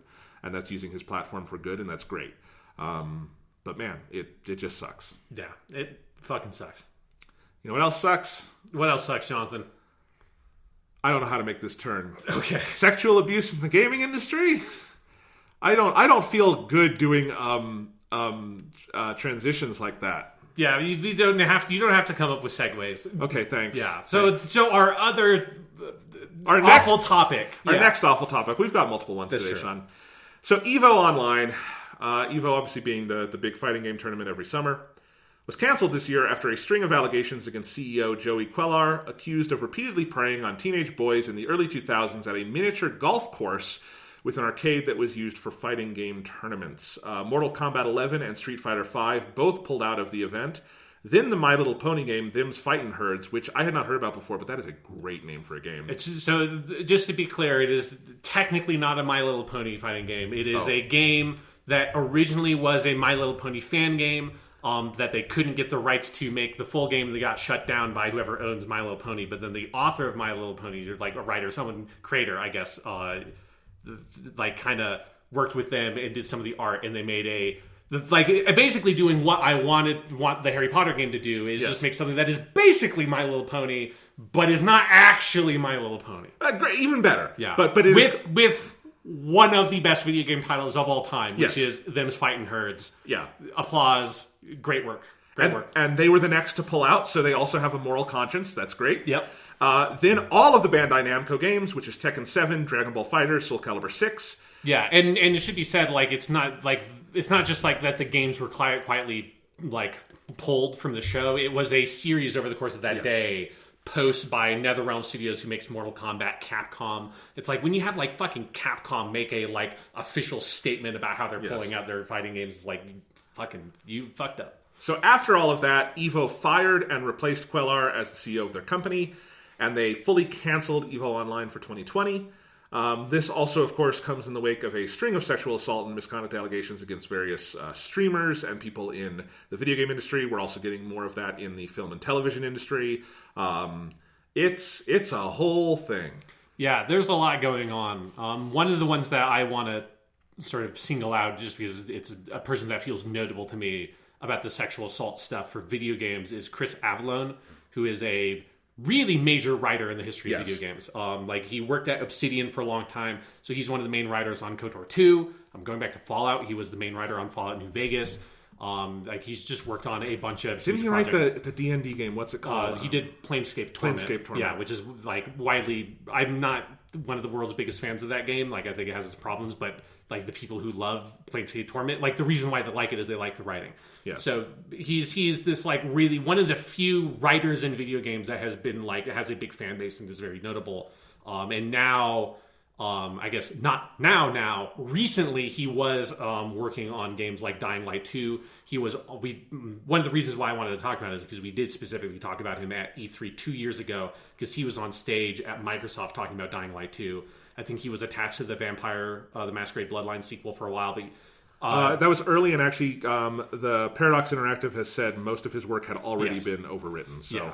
But point being, like he was working recently as a kind of consulting writer, working on a bunch of games, and then a series of allegations came out against him. That is one of the more sort of like fun foundational for certain like RPG, like computer RPG, people. Like it felt really big to me. That it's like this is one of those like. Fuck, this is a dude who has had such a massive amount of influence at so many companies for decades, who has, I mean, the nature of the allegations, this is like a lot of the allegations were abuse of power to coerce people into sexual situations, using public gatherings and parties at industry events. There's a lot of discussion about people in the industry like talking about trying to find ways to cut down on the drinking culture because like drinking at these events is used as a tool and a like cover to commit sexual assault at big conventions and stuff like that. And so that's a lot of the allegations for a lot of this round was centered around that kind of stuff. And Chris Avellone was one that like I've never been like, I'm not like the world's biggest Chris Avellone fan. Like I think there's lots of interesting things about KOTOR 2 in New Vegas and stuff, but there's something about his writing that I've never always loved. But he's such an influential figure in so many games that I've really enjoyed that one kind of hit me. Well, and it's, you know, the reason the Evo thing I kind of wanted to center this around is it's part of this growing, there is this significantly problematic culture in gaming around racism and sexism in general, and sexual assault as we see here, that is increasingly getting this kind of pushback that marginalizes the communities, you know? Mm-hmm. Like, you know, fucking YouTube has all these kind of crazy draconian things going on right now, but it's in response to these advertiser revolts over, you know, different game streaming communities and things not having ever figured this out. Yeah. And so this kind of, you know, fucking hammer had to come down because they weren't, you know, hammering down the individual nails before then. And now this has happened to the fighting game community here on the biggest stage possible. And it's so clear that there's all this shit that has to be taken out by the fucking roots from video games because it just over and over again threatens the entire industry's like standing and ability to be mainstream, you know? Yeah. And it's harmful. Like, God, if I were because there's all this stuff with streamers too, you know? Yeah. If I were a parent, good God, I would never allow my kids to watch fucking video game streams. Or at least I would vet them so fucking carefully. Yeah. And even then, I'd get it wrong sometimes because it happens so frequently. You know? It's a goddamn minefield in the way that, you know, if you're watching, you know, PBS as a kid, I guess there's once in a while you learn about someone who worked on a show who didn't do good things. Yeah. But it's not like, fuck, every other Muppet is played by a sex predator. Yeah, you know? Or it's like you're probably not going to get like led down through some sort of algorithmic path into watching a like neo-Nazi spout. Yeah, Mr. Rogers will not lead you to white supremacy. Yeah, because you know, like one of the recent things around this has been Dr. Disrespect, who's a big Twitch streamer, got banned from Twitch. I feel like that story is still developing about what the specific reasons were. I feel like there's like 5 million reasons. He was one of the ones that he was like temporarily banned for a week a while ago because he was streaming in a public bathroom, which is just like, fuck you, dude. Like, fuck these people. With the fighting game community stuff specifically, one of the things that's like the most disturbing about it is a lot of it, and I guess this is the fighting game community and the streamer stuff. A lot of the victims are underage. Yes. Like one of the ones that like I just feel like There's been so many specifically coming out of the Smash Brothers community that I don't know like what's going on there, but that was the ones that like I frequent a video game forum called Reset Era, and or Reset, or however you're supposed to actually say that word rather than just read it. But like it feels like every single day, because I check that forum like once a day just to see if there's any news and stuff. And it's like every single day there's 2 or 3 new people from the Smash Brothers community, and it's like this person preyed on like this 14-year-old girl, and this 25-year-old streamer like preyed on this young boy, and it's like what the fuck. And it just has felt like this. It is not just here's like a huge dump of it. It has been this continuous stream over the course of like the past month, really, of different people in the video game community, and feels more specifically the streaming and the broader fighting game community that have had these allegations. And it is, I mean, it feels great that at least EVO Online got canceled. That like the video game companies did not feel comfortable, even like tangentially being connected to it. Certainly, like, I mean, a lot of them probably were lining up doing big like announcements for DLC and new games and stuff, and them just saying like fuck that shit and pulling it out. It is like the one light in the darkness of it feeling like some kind of small progress being made, that we have created enough of a stink about this kind of stuff consistently that these companies know what's best for them and are like responsive enough to pull out as soon as it hits that kind of critical mass. Because that's not something I necessarily would have expected 8 years ago to have happened. Well, and you know, Nintendo has never really supported the Smash Bros. Fighting scene. Like they've never been as behind it as like Capcom is behind Street Fighter. Yeah, I mean, and Nintendo's never. Well, I would like Nintendo's never supported like the broader. Like they don't let people like monetize streams of video games and YouTube videos and stuff. And they're not going to. It's not like it's always easy to do the lol Nintendo doesn't get online stuff. This was the whole, because I forgot to mention the whole Smash Bros. Thing, because that has not risen to the level of like major video game news sites are covering it as much. Yeah, because it's a more niche community. Yeah. But like that's part of why I think Nintendo does not get into this, because they know their games are for kids and they know there's fucking creeps out there, and like this certainly is not going to make them do an about face on that. Like why would you as a major company? Well, maybe to like, I don't know, try to make the community better, but maybe, but like there's a level of but like not allowing the monetization of that in some ways cuts it off at the head for some people. I mean, I don't know. It's weird. I mean, the Smash Brothers community is the biggest fighting game community in the world. Like, right? No, I know, and it's outstripped Capcom. Yes, no, I know, but it's such a tough problem, right? Like, what the hell do you do about it? I don't know. Maybe Nintendo stepping in and being really vigorously doing oversight on it would help. I don't know. It's a really weird problem, and I'm glad that people are more aware of it now. But God, and it is that thing of where, you know, like you always know that this kind of stuff is going on in every corner of the world, like in every community, every sub community. Like it is not new. So what is new is like it becoming public, right? And it becoming something that people start feeling more safe talking about it, and bringing it out into the light. And then that is the only way to make it better. So it is like the thing that every time we get these, because, you know, it's been, I mean, God, when did the fucking Harvey Weinstein stuff happen? Was that like 5-6 years ago at this point? Yeah, it was 2016. I mean, it was was the same year as all the Trump stuff happened. So yeah, so it's like it has been since then this like long ongoing process of trying to make that stuff like public, trying to make it so that it's something that is known, so that people who are predatory can't be predators, that they're not safe in these communities, that the whatever power they have in the community they have can't be used as a weapon to sexually predate on people. So it is the one like reassuring thing that I always try to like tell myself, is that this is a sign of it getting better. It's not a sign of it getting worse. It was worse before we knew this. Very true. Because if you can do it in the shadows, you don't have any accountability or means of being stopped. Yeah. All right. Let's finish today with...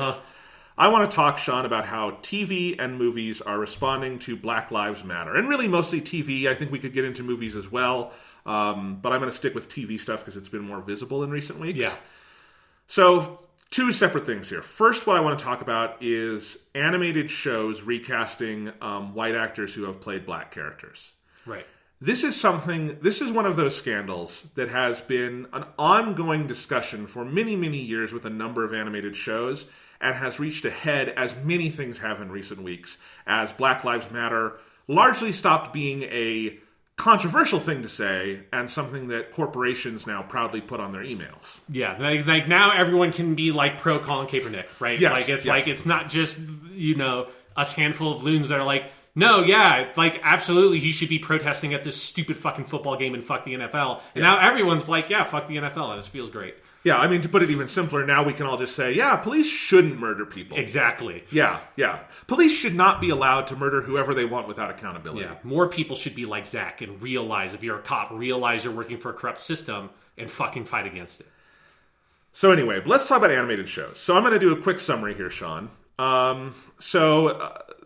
We have the show Big Mouth on Netflix. Jenny Slate, the comedian, had been playing a biracial character named Missy. She will no longer be playing that role. That will go to a black actress. These recasts mostly have not come out yet because they need time to cast it. Yeah. But Jenny Slate will no longer be doing it. Kristen Bell was playing a black character named Molly on the show Central Park, which only premiered a few weeks ago on Apple TV+. So this is not... For them, other than The Simpsons, this is really not it's been going on for 30 years and it's entrenched. They did this year. That one. Family Guy has had writer Mike Henry play Cleveland, the only major black character on the show, and he's done that for 20 years. I will remind everyone this was 100% a scandal when the Cleveland show spinoff premiered, but they ignored it then. They ignored it when the Cleveland show was canceled and came back to Family Guy, and finally, 20 years later, he's not doing that anymore. I would maybe call that too little too late. And finally, I mean, for me, it's more the Family Guy still going more the, like, what? I literally didn't know that. Yeah. And finally, The Simpsons announced that it would replace the voices for all of its black characters currently voiced by white actors. That includes characters like Carl, Dr. Hibbert, etc. The Simpsons, for those who... Everyone knows The Simpsons. What am I saying? Yeah. But The Simpsons has a small voice cast. It's like 4 or 5 people who do all the voices. They do all happen to be white. So And The Simpsons, like...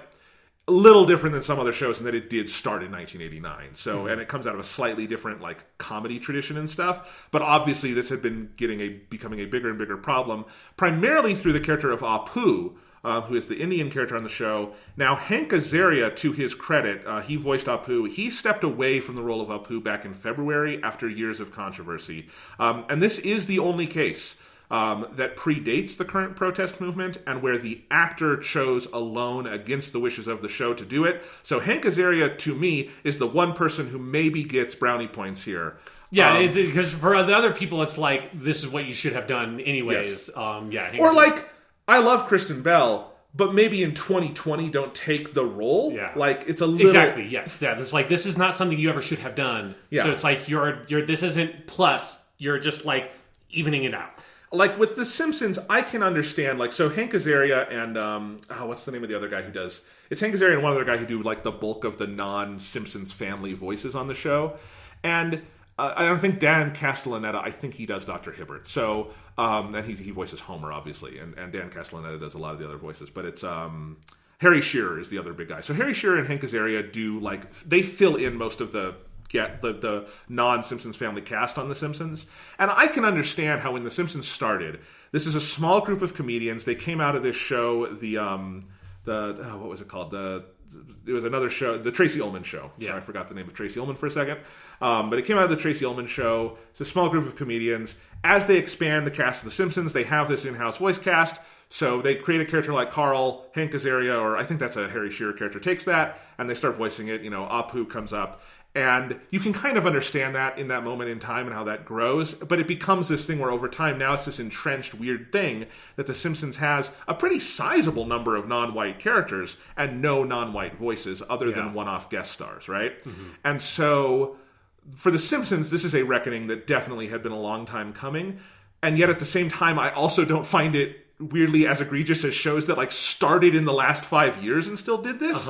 That's where it becomes super weird to me. Is like, What? Because several of these, because I think those are the main big ones, but I think there were a couple others. Like the one I'm forgetting is BoJack Horseman, because BoJack Horseman is already over. Yeah. But there was a character on that show, Diane Nguyen, Nguyen. Yeah. It's a Vietnamese character. The idea is she's like biracial. She's half Vietnamese, and that character was voiced by Alison Brie.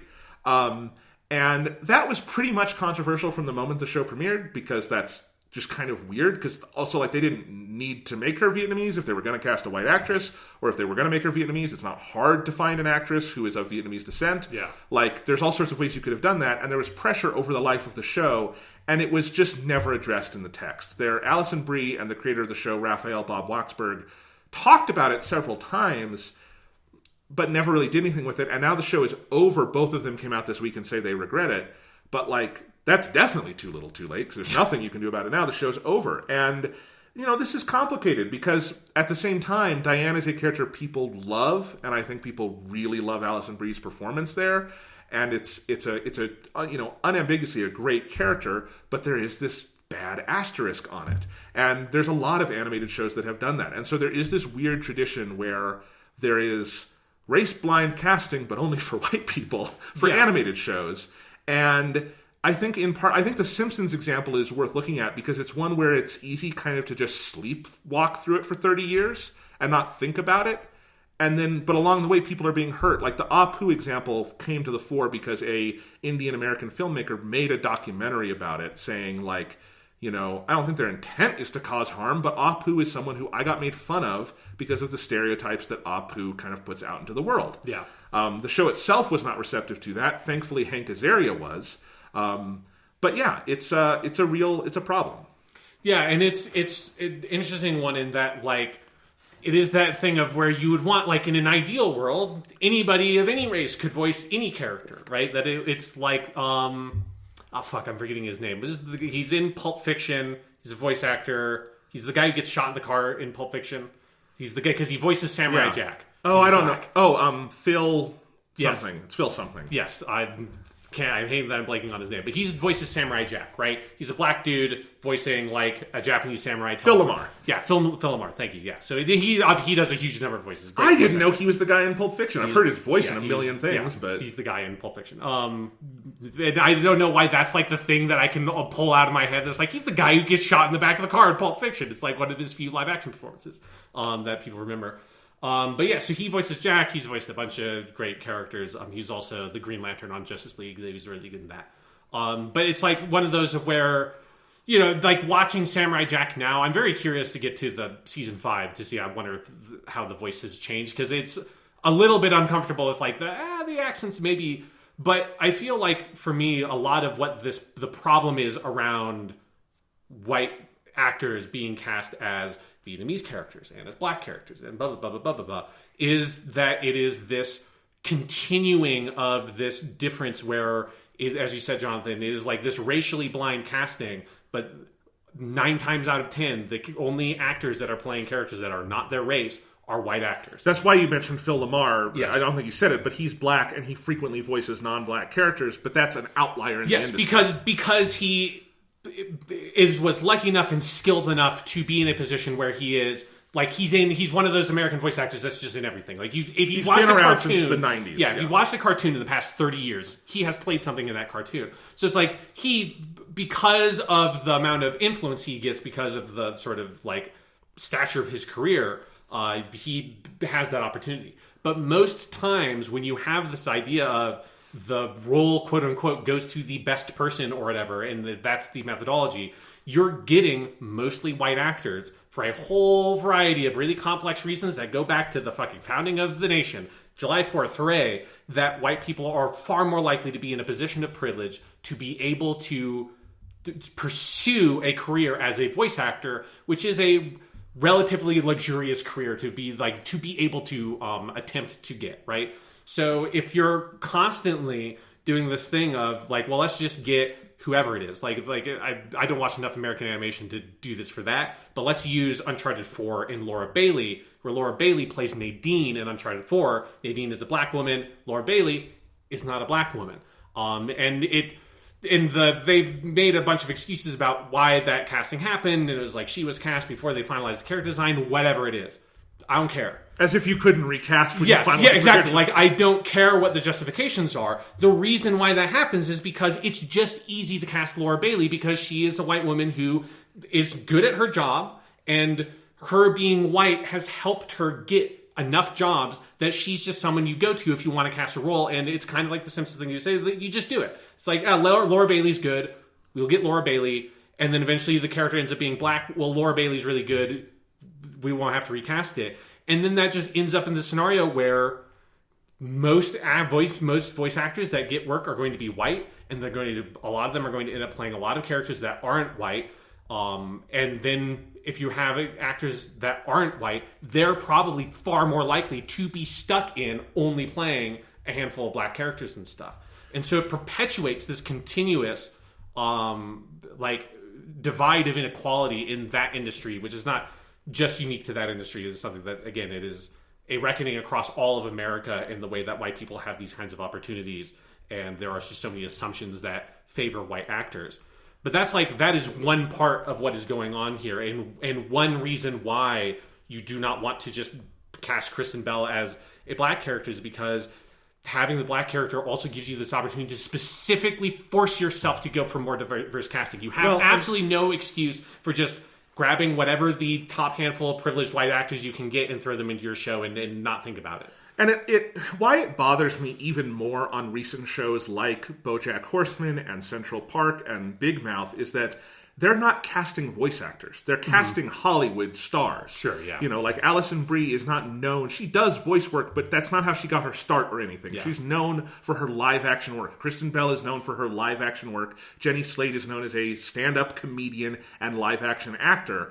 And that means you're limiting the pool for yourself even more. Yeah, you're going for famous people. Yes. Yeah. And hey, guess what? Hollywood makes white people famous a lot more than it makes black people famous. For the same reasons. So if you're going for famous people, you're just going to wind up with more white people, even though, again, like you said, you've written a black character.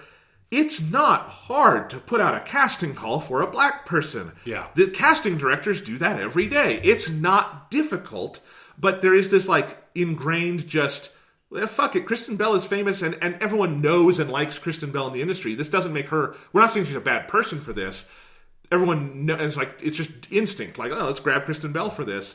And it's not challenging yourself in any way to do the basic bare needs. Yeah. And especially for those actors like a Kristen Bell, she doesn't fucking need that role. Yeah, exactly. There's no, it would be different if it was a small time, this is this person's first job as an actor. Yes. I think I would be more willing to forgive that. But it's Kristen Bell, you don't fucking need to take that role. There's nothing, at least she has stepped away from it. But she should never have taken it in the first place. There's no reason to. And frankly, same with Laura Bailey in Uncharted. Yes, exactly, yeah.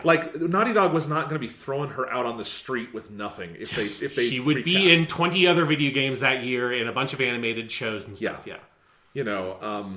God, it's weird. And I did want to give that context for The Simpsons just because it's a show where people play tons of characters, so it's a little different. But obviously, by the time you get to 2020 and you've had the vocal controversy about Apu and stuff, it's obviously time. Yeah. And it's time to not just get a black actor who can play the black characters, but get a black actor who can play white characters too, and just let it be diversified a little bit if The Simpsons is going to be an ongoing thing in culture. Yeah, it is the thing that The Simpsons has two choices here. Either it's evolve or die. Either stop, because if you're not willing to change, you're just going to continue to do harm, or evolve and try to update and expand the pool of actors that you're using. Yeah. Because rethink how maybe you're using some stereotypes for characters and stuff. And then that becomes a good evolution story that is an example to the industry of I don't think people would generally blame The Simpsons for how that got started back in 1989 or 90. Sure. But it's the continuance of it, right? Yeah, for like well past it's something that could be considered acceptable. Right, and well past you could say they didn't know or it hadn't been... Or like, that the cultural standards were different at the time. Is like, it's not the late 80s anymore. Yeah, because my whole point is like, if you're doing your show, and again, you only have a small crew of actors, they all happen to be white. They don't happen to be white. That's the again, industry, lots of cultural forces that led to a room where all the people in there are only white. But The Simpsons is like a 5-person voice cast. And, in one episode, you have one black character who is not necessarily intended to be a recurring thing, and you have the white actor who's already in the booth that day do it. But then it's that snowball, right, over time. And it's the same thing with the Apu one is a good example, because I think if you feel complicated about this, it's because it's a complicated thing to feel about. Like, Apu is, like everyone will agree, it's not a hateful... like, Indian people are bad. The show loves Apu, and Hank Azaria clearly loves voicing it and stuff, but it can still do harm within that. It can I think it's been clear for a long time that, because a show can love its character, and that character can be racist as fuck. No, of course, and that's what I'm saying. It can be something like but this is tough, because a lot of us, grew up with that character and didn't think of it as hateful, and they have done cool stories with, his Indian heritage at different points as the show has evolved.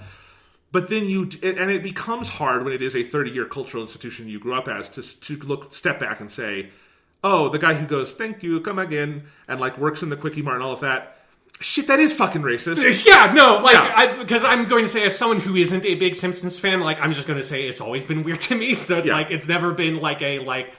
It's been oh, Apu.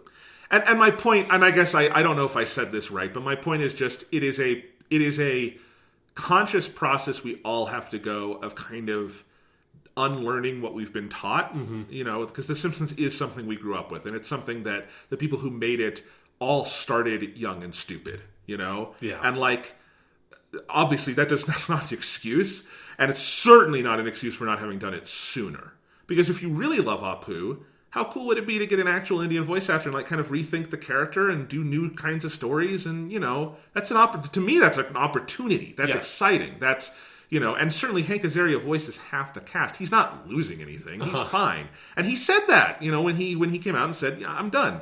And I do give Hank Azaria praise for that, because the show didn't want to do it. Exactly. And that's hard when you're an actor who's telling your bosses, no, I'm not going to do that anymore. I feel uncomfortable. Even if it should have happened earlier. So.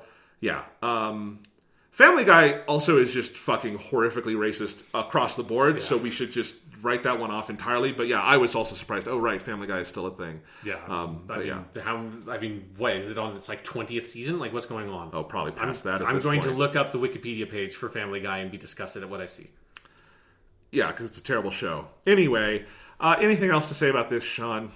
About the animated, because we want to talk about the live action stuff too. Oh yeah, we're gonna get there. So yeah, I think I'm good with the animated stuff. As I scroll down, so it's 18 seasons. Okay. You want to know the number of episodes? Do you want to guess at the number of episodes? It's nearing 300, but not there yet. It's 349. Oh shit, I was off. It's halfway to 400. Yeah.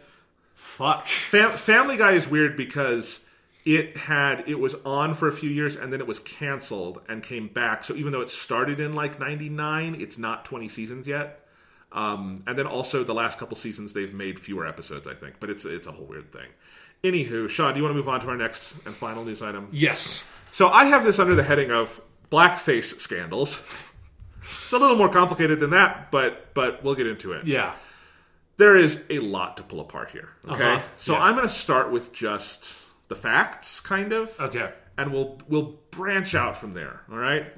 So in the last couple weeks, as all of this has been going on, one source of sort of scandal and reevaluation has been shows that have used American television shows with white creators that have used blackface with white actors, and I should really, the historian in me wants to say, blackface is a specific minstrelsy thing that is a type. It is a character type and a makeup type that is heavily exaggerated and used for demeaning comedic effect. There's also just the idea of skin darkening, which is putting on makeup to make your skin dark. And that is, strictly speaking, not the exact same as blackface in the minstrelsy context. I think for sake of ease, people conflate the two. Yeah, but I do think there is an importance in distinguishing the cultural forces that make Mickey Mouse or Mr. Popo from Dragon Ball look the way that they look, and Elizabethan actors putting on makeup to play Othello. Those are two different things. Not to say that like the Othello version is not also bad in its own ways, but blackface is something specific that is beyond a white actor putting on makeup to make themselves look black. So I have a couple examples here. Let me give some examples of this. So, for instance, a lot of shows have been either pulling episodes or editing scenes or adding warnings, and I have a list of these. The Office has an episode from season 8 called Dwight Christmas that edited out a brief scene where Dwight's cousin Mose is coming in dark face paint. He's not doing a blackface minstrel sort of thing. He's darkening his skin in that. I mean, it's for a joke, so it's not the Othello context, but that's what it is.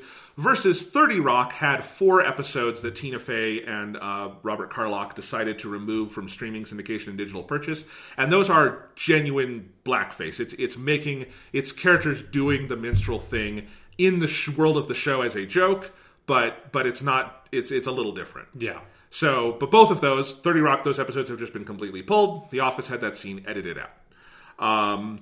Let's see. So I have a whole list here, Sean. Yes. Let's go through these. Yeah, go ahead and run down them. I have a lot of complicated thoughts about this, but the number one thing that I realized putting this outline together is, holy shit, way too much stuff in the 2000s has had white characters put black face paint on. Yeah, that was my reaction as well, of like, because I saw a couple, like the 30 Rock one I think was kind of early on in this, and I was like, maybe there's like, because there's more complicated takes on this, but then by the end of the whole round, I'm like, what the fuck was happening? Like, so let me go through them all. Yeah. All right, 30 Rock had 4 episodes removed from streaming, syndication, and digital purchase because of blackface scenes.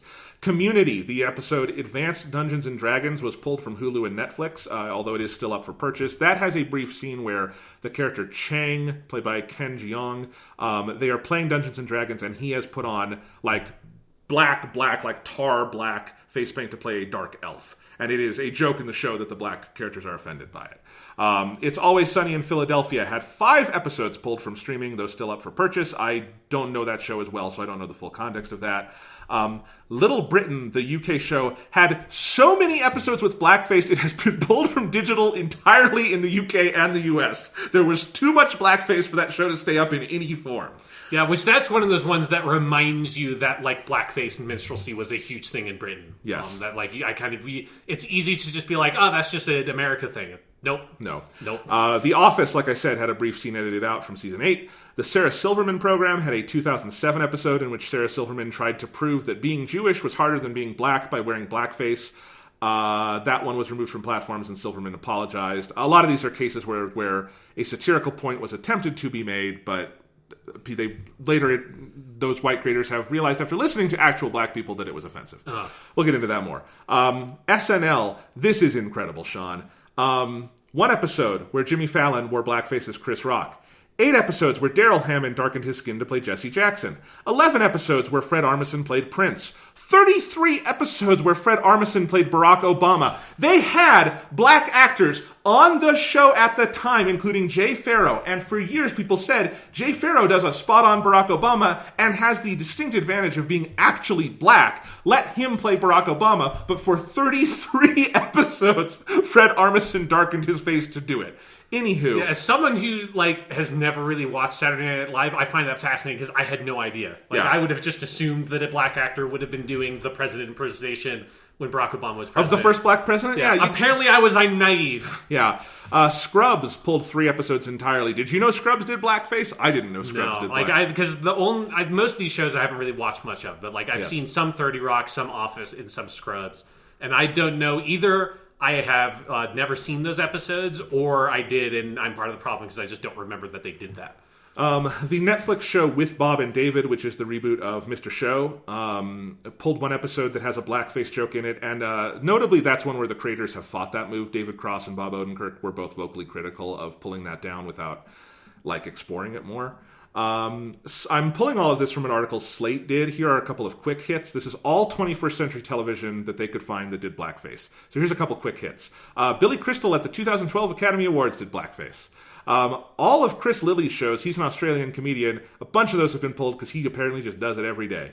BBC's The League of Gentlemen, Lucy Exactly Nicole on MTV, Fox's Mad TV, Comedy Central's The Man Show, which was Jimmy Kimmel's show way back in the day. He's had to apologize a lot because he did a lot of... Yeah, some of these names are coming up that's like, oh, that was it. Yeah, that, the Serge Silverman show. Some of these I forgot existed. Also The Mighty Boosh from Adult Swim, The Peep Show from Channel 4 and Netflix, and Stella from Comedy Central all have that as well.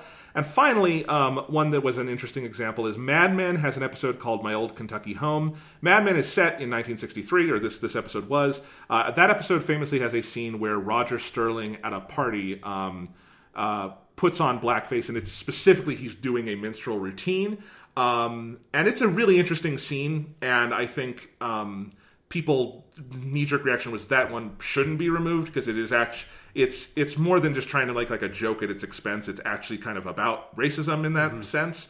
And so what they've done with that, which I think is probably the right call, is they have added a message before the episode reading, "This episode contains disturbing images related to race in America. One of the characters is shown in blackface as part of an episode that shows how commonplace racism was in America in 1963. In its reliance on historical authenticity, the series producers are committed to exposing the injustices and inequities within our society that continue to this day, so we can examine even the most painful parts of our history in order to reflect on who we are today and who we want to become. We are therefore presenting the original episode in its entirety." I don't love that statement, but it's not bad. It's... Yeah, the main brow-raising part of that is like the racism of the time. That, of course, we're not racist now.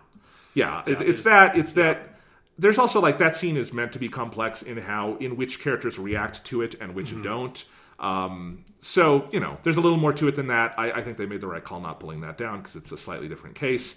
Although I would argue none of this stuff should be pulled down, but we can get into that in a little bit. So I do want to just add as context, Karina Longworth, the film historian, she hosts the show You Must Remember This, which is one of the best podcasts. She tweeted out this excerpt from Nicholas Salmon's book, Birth of an Industry. That's a book where Salmon writes primarily about the legacy of blackface minstrelsy in cartoons, wherein he argues that, quote, "Animation's fantastic plasticity, its magnificent metamorphic flights, its gleeful disrespect for the boundary between the real and the imagined are profoundly of a piece with its worst fantasies about black bodies," end quote. I found that quote, the one Longworth, that's from the introduction, the one Longworth tweeted out is from later in the book, where he writes specifically about 30 Rock. And he says, quote, "In the wink and nod moment following the election of an African-American president, which somehow generated permission for media producers to more freely express racist stereotypes and sentiments under the dictum that a forthright acknowledgement of racism also provides for its ironic absolution, Liz Lemon's anxious racism, in 30 Rock, is meant to be endearing, as is Jenna's, as is Tracy's misogyny. This does not in and of itself make the writers of 30 Rock, or Tina Fey, or Tracy Morgan, or Jane Krakowski any more or less racist than Eddie Leonard, or Walt Disney, or Robert Downey Sr. This begs the question. If you perform racist behaviors and stereotypes in order to demonstrate their absurdity, do you deflate them, or do you invest them with new life by destigmatizing them? Is the comic depiction of racism itself racist? And I think that's a really good quote to kind of lay out the stakes of this conversation as it is ongoing. Yeah. So, to this I want to add, and then I'll get your thoughts, Sean. But I wrote down some thoughts because I wanted to be somewhat eloquent on it. I just want to add to people who might not fully grasp this. You cannot understand the history of American and a lot of Western, in fact, as you said, Sean, with Britain, mass visual media of the 20th and 21st century without understanding the influence of blackface minstrelsy that has been there since the inception of film. You just cannot. And it extends beyond our borders to all the media that has borrowed from, been influenced by, or built upon what we have made. I think you and I are probably going to talk about anime has interesting relationships to this as well, problematic relationships. And something I've come to think about a lot and learn in my years as a film scholar is how profound and vast that gap in our collective cultural knowledge is, to the degree that I think a lot of this very ill-advised blackface material in 21st century television, the list I just ran through, I think it is in part a direct result of that gap in cultural knowledge. Yeah. I think there's a gap where white creators play with fire they do not completely or maybe at all understand to an audience that has no systemic understanding beyond, ha, that's old, outdated racism used ironically. But the fact of the matter is that early film was so intrinsically tied to vaudeville and similar amusements, and those were so intrinsically tied to blackface and minstrel shows, that it's all of a piece, frankly. Many of cinema's early geniuses worked with blackface and minstrelsy on stage and on screen. Buster Keaton did very explicitly. There's a movie of his called The Graduate where he does a blackface thing. I don't think Chaplin ever does on film, but we know he probably would have at some point. And certainly the whole idea of he uses like the shoe polish that creates the mustache for the tramp. Why do you have that in the vaudeville makeup closet? It's for blackface. That's what it's primarily used for. So this is all partially of a piece. And the tramp has a lot of minstrelsy to him, even though he is not himself a black stereotype. Now, none of that is an excuse that all these filmmakers came up in that environment. We also have to remember that Birth of a Nation, which is one of the most influential films of all time, also one of the most racist, it used blackface specifically to demean and dehumanize its black characters and make them seem more monstrous. And that movie was widely and fervently protested at the time. It was not that people didn't know this was wrong. You really have to understand that. But you also have to understand the overall context, because that's the soil in which the industry and the art form that is film was planted.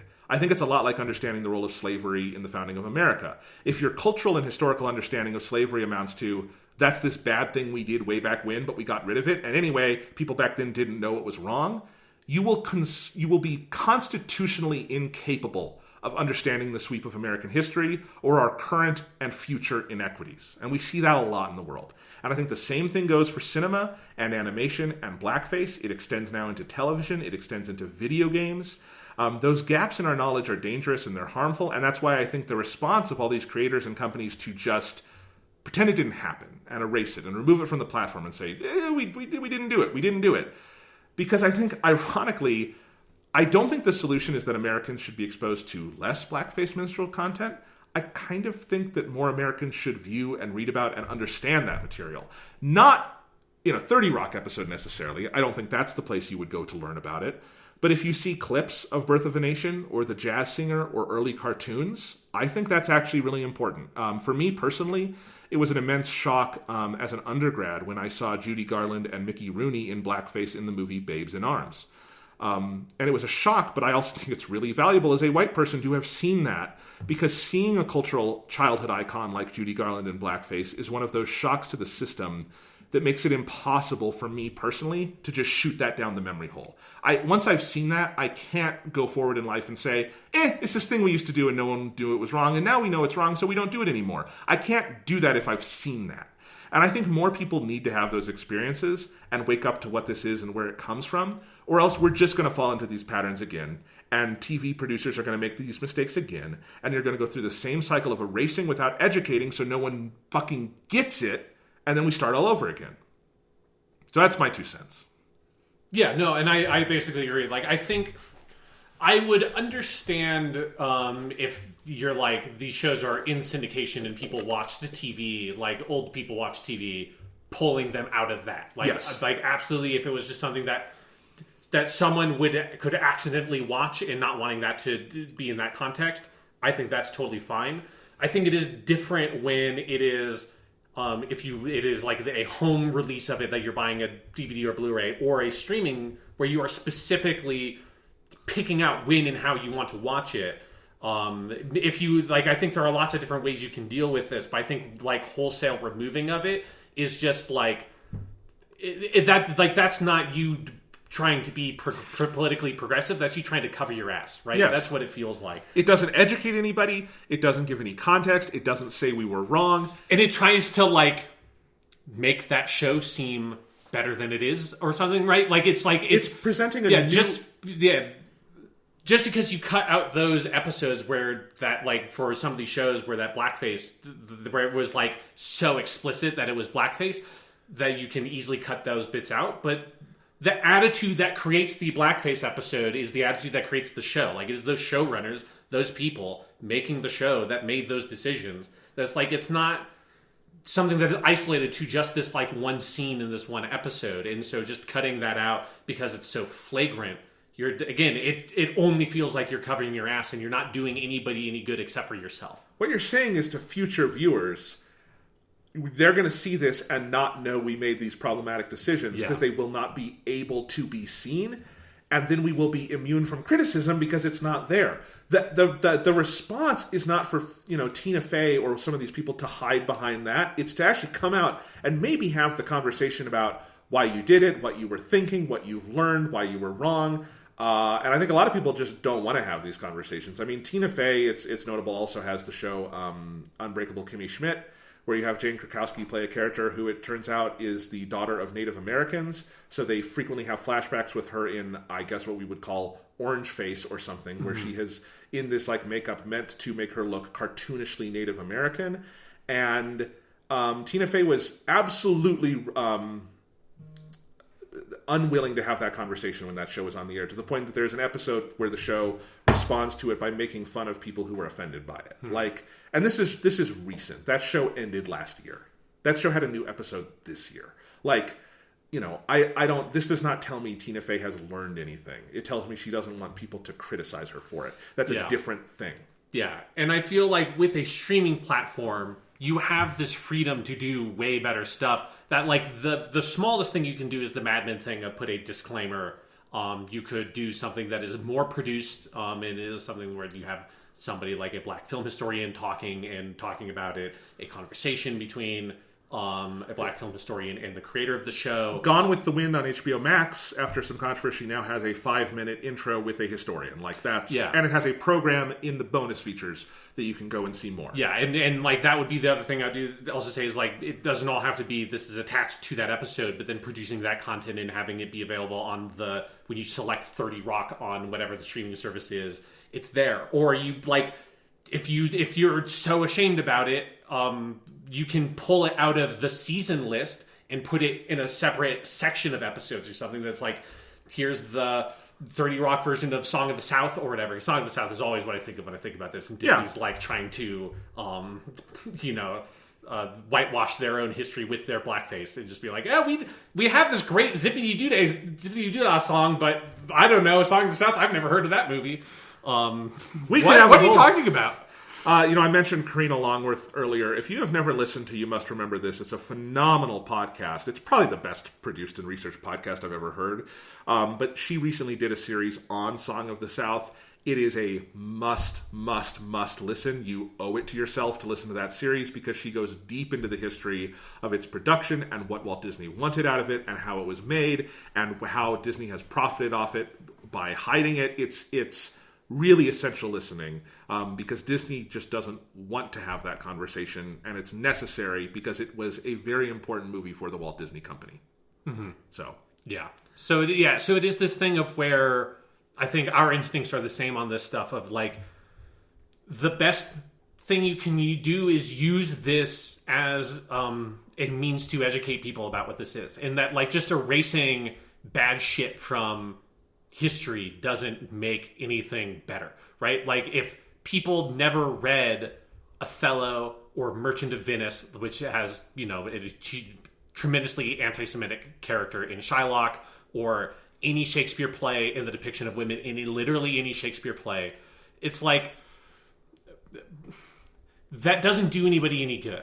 It is part of our whole history, our shared history, is racist, sexist, misogynist, ill-advised, hateful media and hateful tropes, characters, stereotypes, plot devices in the history of media and storytelling, and trying to pave over the rough bits to pretend that they don't exist does everybody a disservice. It doesn't do anything any good.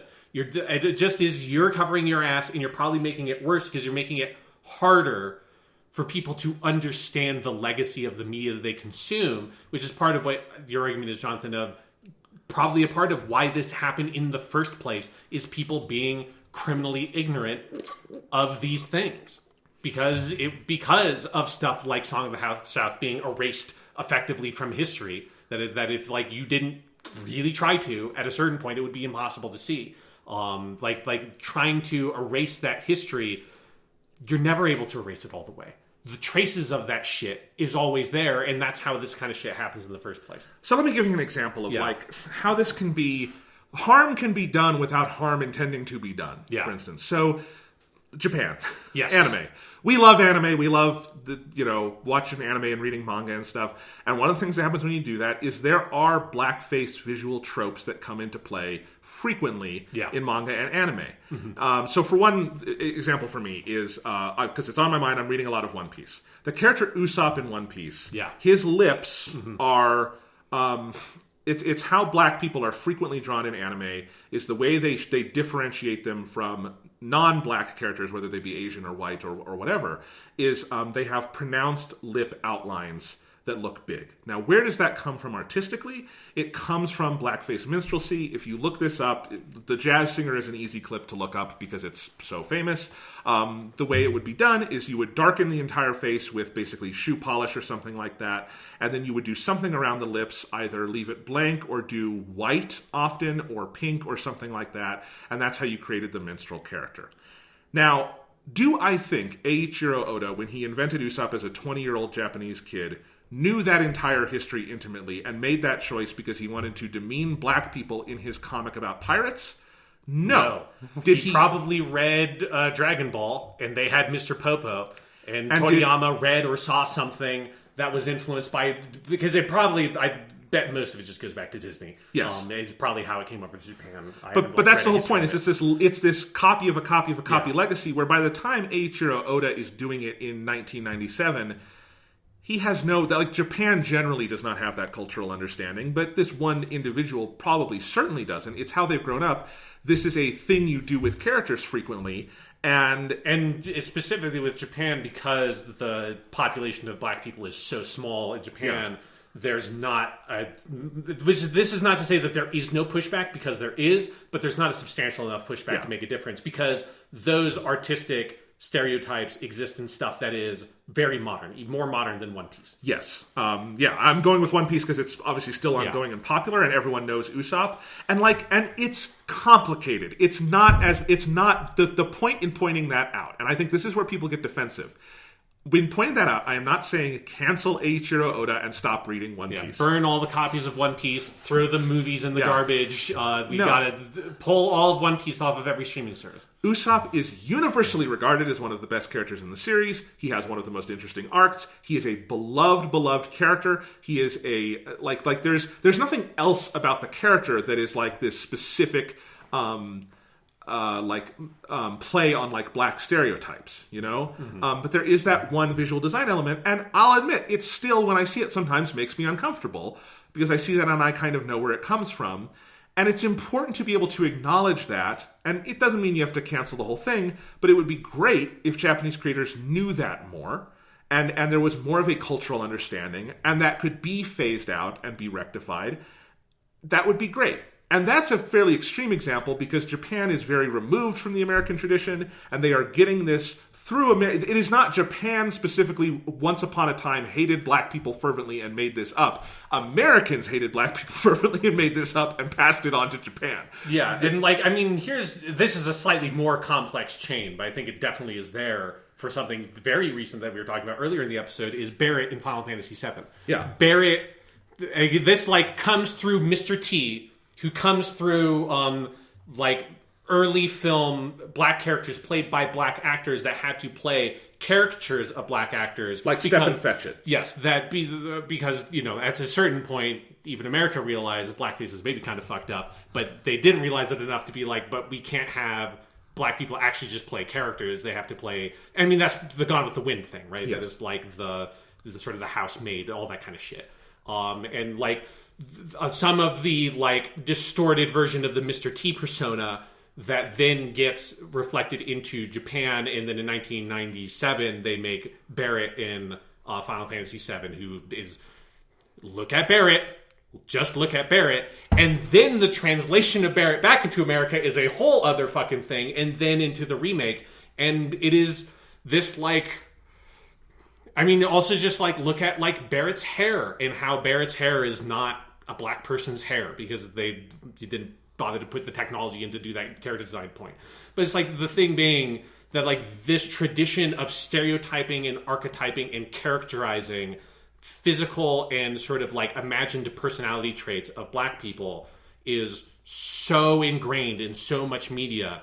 that gets transmitted across international borders all the time in ways that are hugely complicated, in a way that doesn't mean that if you, whoever you are playing Final Fantasy VII, and you think that Barrett is fucking cool because he's fighting against Shinra and he's got a fucking Gatling gun arm and he takes care of Marlene and he's like this heroic character and all this stuff, you can still love him and then also kind of cringe a little bit when there's a particularly bad fake Mr. T thing that he does, right?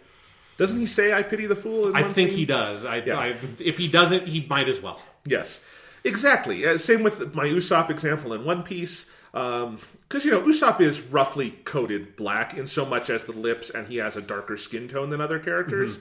But, that is not something front of mind with that character necessarily.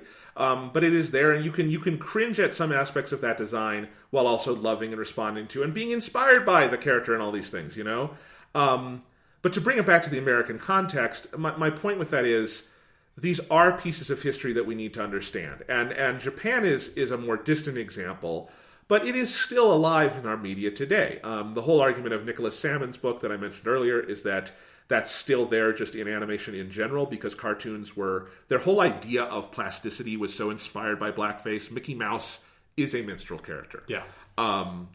And that's complicated. I'm not going to tell you that I know the answer of what to do with all of that because it has a lot of resonances down the line. Why do animated mascot characters frequently wear white gloves? It's because Mickey Mouse wore white gloves. Now, why does Mickey Mouse wear white gloves? Because when you did blackface minstrelsy, you did the face paint, you did the lips, and then you put on big white gloves. That's a huge part of the general costume that was understood. And so when Walt Disney draws that, he's making basically animated minstrel shows with a mouse. So that remains. And now Sonic the Hedgehog still in 2020 has that. Mario still has that. Does that mean I think Mario and Sonic are particularly racist? Mario maybe a little bit with the Italian thing. Stuff. Yeah, but not it's a little different. It's to me, a Mario. That's a kind of, you're getting into Apu territory, I think, with Mario at a certain point. I mean, you're not doing it with like an oppressed minority. It's true, but I'm just saying maybe, I love Charles Martinet. Yeah. Maybe we get an Italian voice for him. But like, and there are levels where this is more and less serious. Yeah. And so to bring it back to this conversation, I mean, I'm bringing all these examples up because I think a lot of people just genuinely don't know the history. Yeah. And they have no exposure to this. And if your exposure to blackface is just some of the episodes of these shows that were pulled, you might not even get why they're being pulled. Because again, the response would be, well, they're making a joke about racism and they're showing how it's racist. Well, it's more complicated than that because you could also have characters running around yelling the N-word and doing that, and we would probably generally agree that if you had a white guy doing that, unless you had a really fucking good reason, like if you're making a movie with like Black Klansman has the Klans people use the N-word, but that's not a joke. It's they're the evil characters. That's one thing, and it's made by a black director. But we would generally agree that would be in poor taste. This is probably in poor taste, even if you're trying to show something. I think especially it's the fact that they're shows made by white people. Yes, right. Yeah, like the Mad Men example is complicated because I think it's making an interesting point with that. And also but at the same time, the historical setting gives it a different context. Yes. Well, it's meant to make you think about that, but at the same time, Matthew Weiner and most of the crew of Mad Men is white. Yeah. So there are really tough lines here, but my like deep response to this that just like in my core is just removing them and moving on and saying we're okay now, we got rid of the bad stuff, as if racism is an abscess you can cut out of the core of something, like it's a fucking benign tumor. That's not how it works. And I really do worry about this sense of Americans not knowing this cultural heritage that we very much have and still engage in around minstrelsy, that touches so many pieces that we can't really recognize what's bad about it when it shows up. The answer here, so Netflix hosted several of these shows, like 30 Rock and stuff. Didn't produce these shows, but it's got them on their service, right? Yeah. If I'm Netflix, I wouldn't take down the episodes. I would add maybe some text right away, because you can do that easily. Yeah. I might then add something where I do something like ask Tina Fey to sit down with a critic and talk this through and put that up on our service, because that's also cheap and quick to produce. And then I would immediately start looking for a filmmaker who is interested in producing a documentary or a series about the history of blackface in America that is educational. And I would write them a blank check and say, make that, and when it is done, we will put it on the front page of our service, and we will put it up for free on our YouTube channel as education. And connect it in some way with those episodes. Yes, because it would cost you, for Netflix, that would cost them very, very little. Yeah. And it would have a outsized benefit. And I say Netflix because I actually think Netflix is pretty good on this stuff. I think Netflix makes a lot of interesting stuff by black creators, and because they are a global company, they actually make stuff around the globe. And that's really good. And they put up their like Black Lives Matter collection, and it's a really good collection of stuff. If you haven't seen Ava DuVernay's 13th, you should watch Ava DuVernay's 13th. There's a lot of stuff like that, and they've put some of that for free on their YouTube channel. That would be, because the goal of recognizing problems like this, the goal is not to cut out the abscess. The goal, I think, is to try to move towards equity, like with any of this. And equity would be, first off, like I said, flagging those in a responsible way, doing some kind of education with the money you have, because it would cost you very, very little, and even if it costs you a lot, it's worth it. And then it would be to start making more stuff with actual black creators. You know? Yeah. It would be to start saying, okay, well, we've got all these shows like 30 Rock and stuff. What's something we could do by a black creator that would even this out a little bit and make that fun? You know, Disney has so many problems with all of this, and Disney recently made a $5 million donation to Black Lives Matter related charities.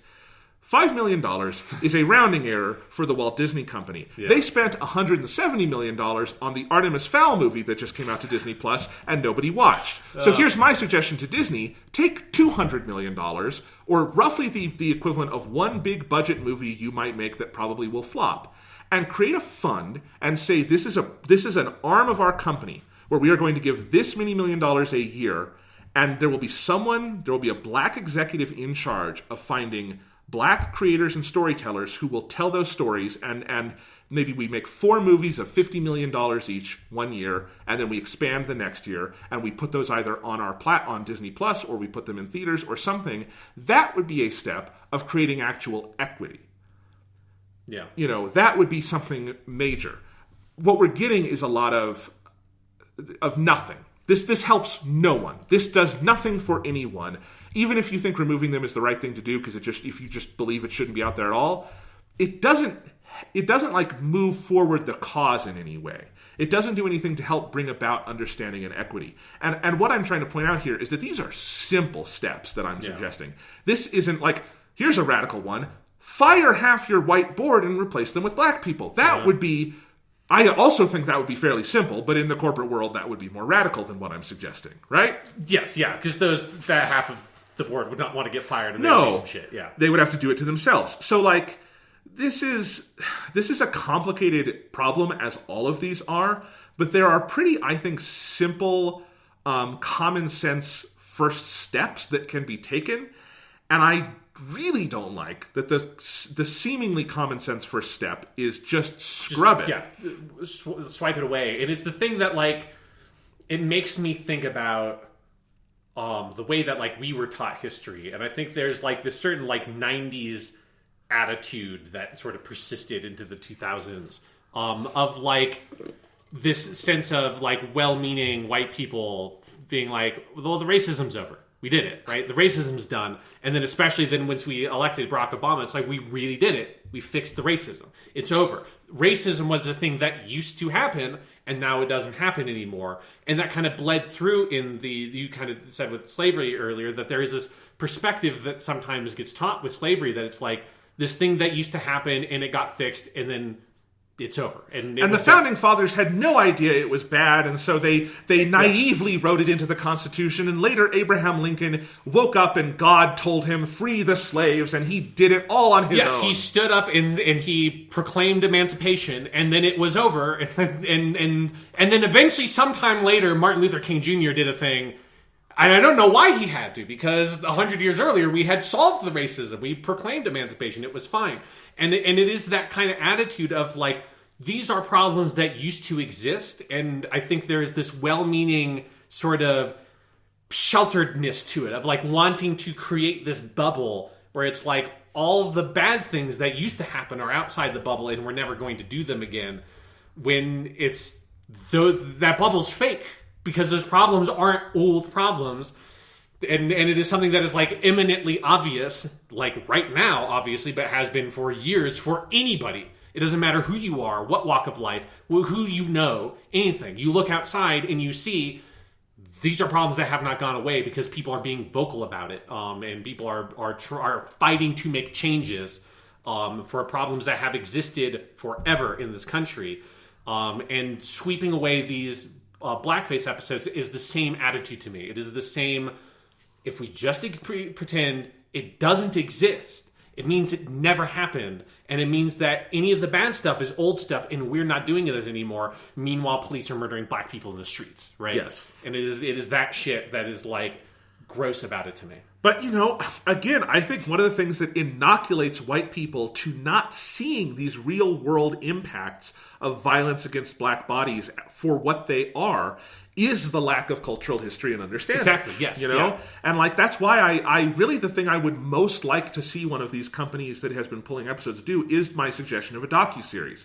I would love to, I said movie, I actually think it should be a series. Do the 10-episode fucking Netflix docuseries where you go through where it starts in vaudeville, put the actual footage in front of people's faces so they see it. Because I think if you don't see it, you don't get it. And explore it and follow it and look at possible solutions and look at like these episodes that have been made and hosted on your platforms and talk to the creators and talk to people who have criticized those creators. This is that would be a step where now you have something that you can point to and say this is cultural education. And once you've seen it, you can't be blind to it anymore. Yeah, and you pull it out of this like vague taboo space that it's in, where it's like blackface is such a taboo topic that like documentaries and stuff about it feel transgressive in a weird way because it's so you're just not supposed to talk about it because it's so blatantly racist. The closest thing I know to it that's very good is Spike Lee's movie Bamboozled from 2000 is an interesting movie. I have not seen the full movie. I know it's about a crew of black television creators who wind up doing this sketch comedy show where they themselves they are black and do blackface, and it's kind of a commentary on all this. But the movie ends with this like 5 to 10 minute documentary reel, the way Spike Lee frequently does, and he's extreme. Spike Lee is underratedly one of the best documentary filmmakers alive today. It's just he doesn't primarily do documentaries, so we don't think of him that way. But in this movie, the movie very much ends with a documentary thing where it just starts with old blackface footage onto the present, and just without words or anything, just as a video montage shows the legacies of blackface. If you've never seen that, seek that out. It's very powerful stuff. But I would love to have something bigger than that to point to. And it be, and someone like Netflix using their power for that, because who's going to say you shouldn't make a documentary about why blackface is bad? Mm-hmm. It wouldn't be controversial to put that out, and it would have intention because things that go up on Netflix get attention. Yeah. So I'm with you. Yeah. Anything else to say today about this heavier podcast we did? Shit's going down, man. Yeah. It is. I guess I want to go back to the earlier thing I said with the sexual assault stuff of like the thing that I think is important to remind yourself about this stuff all the time is that this being out in the open, this being stuff talked about at all means that it is getting better. Like that people care. It is, and even if I don't agree with polling them being like the solution, it's a sign that people care enough that that people are being loud enough that force the people in positions of power to have to care enough to do something. That's why I wanted to start with just listing them all and show that your first reaction should be, holy shit, that's too much blackface. Yes, and that's one of the reasons why I want the documentary series you talked about is like I want someone really smart and with a lot of time to make a documentary to like dig into that, because that is a fascinating suite of shows from that period, from like around the same time, that are similar kinds of comedy shows. Yeah, that's a really weird trend that I had never noticed. Yeah, and we're noticing it. There's this show is by a white creator, but I do think of this line a lot. HBO's Watchmen that came out last year.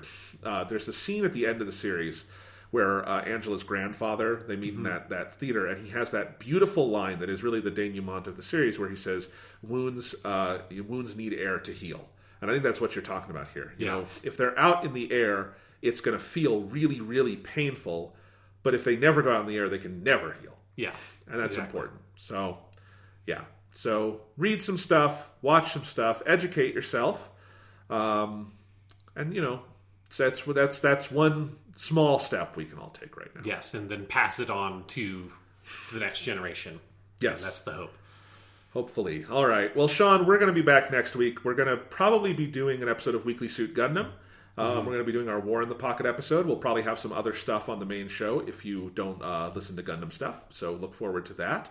And, you know, I've been, now that we're over our Gundam hump from June, I'm in my summer coming up with ideas mode. And I've got some ideas for stuff to do on the podcast in the next year that I'm excited about. Cool. I want to talk to you about. So we'll see. And I'm sure that nothing bad at all will happen between now and the next podcast that will derail any of those plans at all.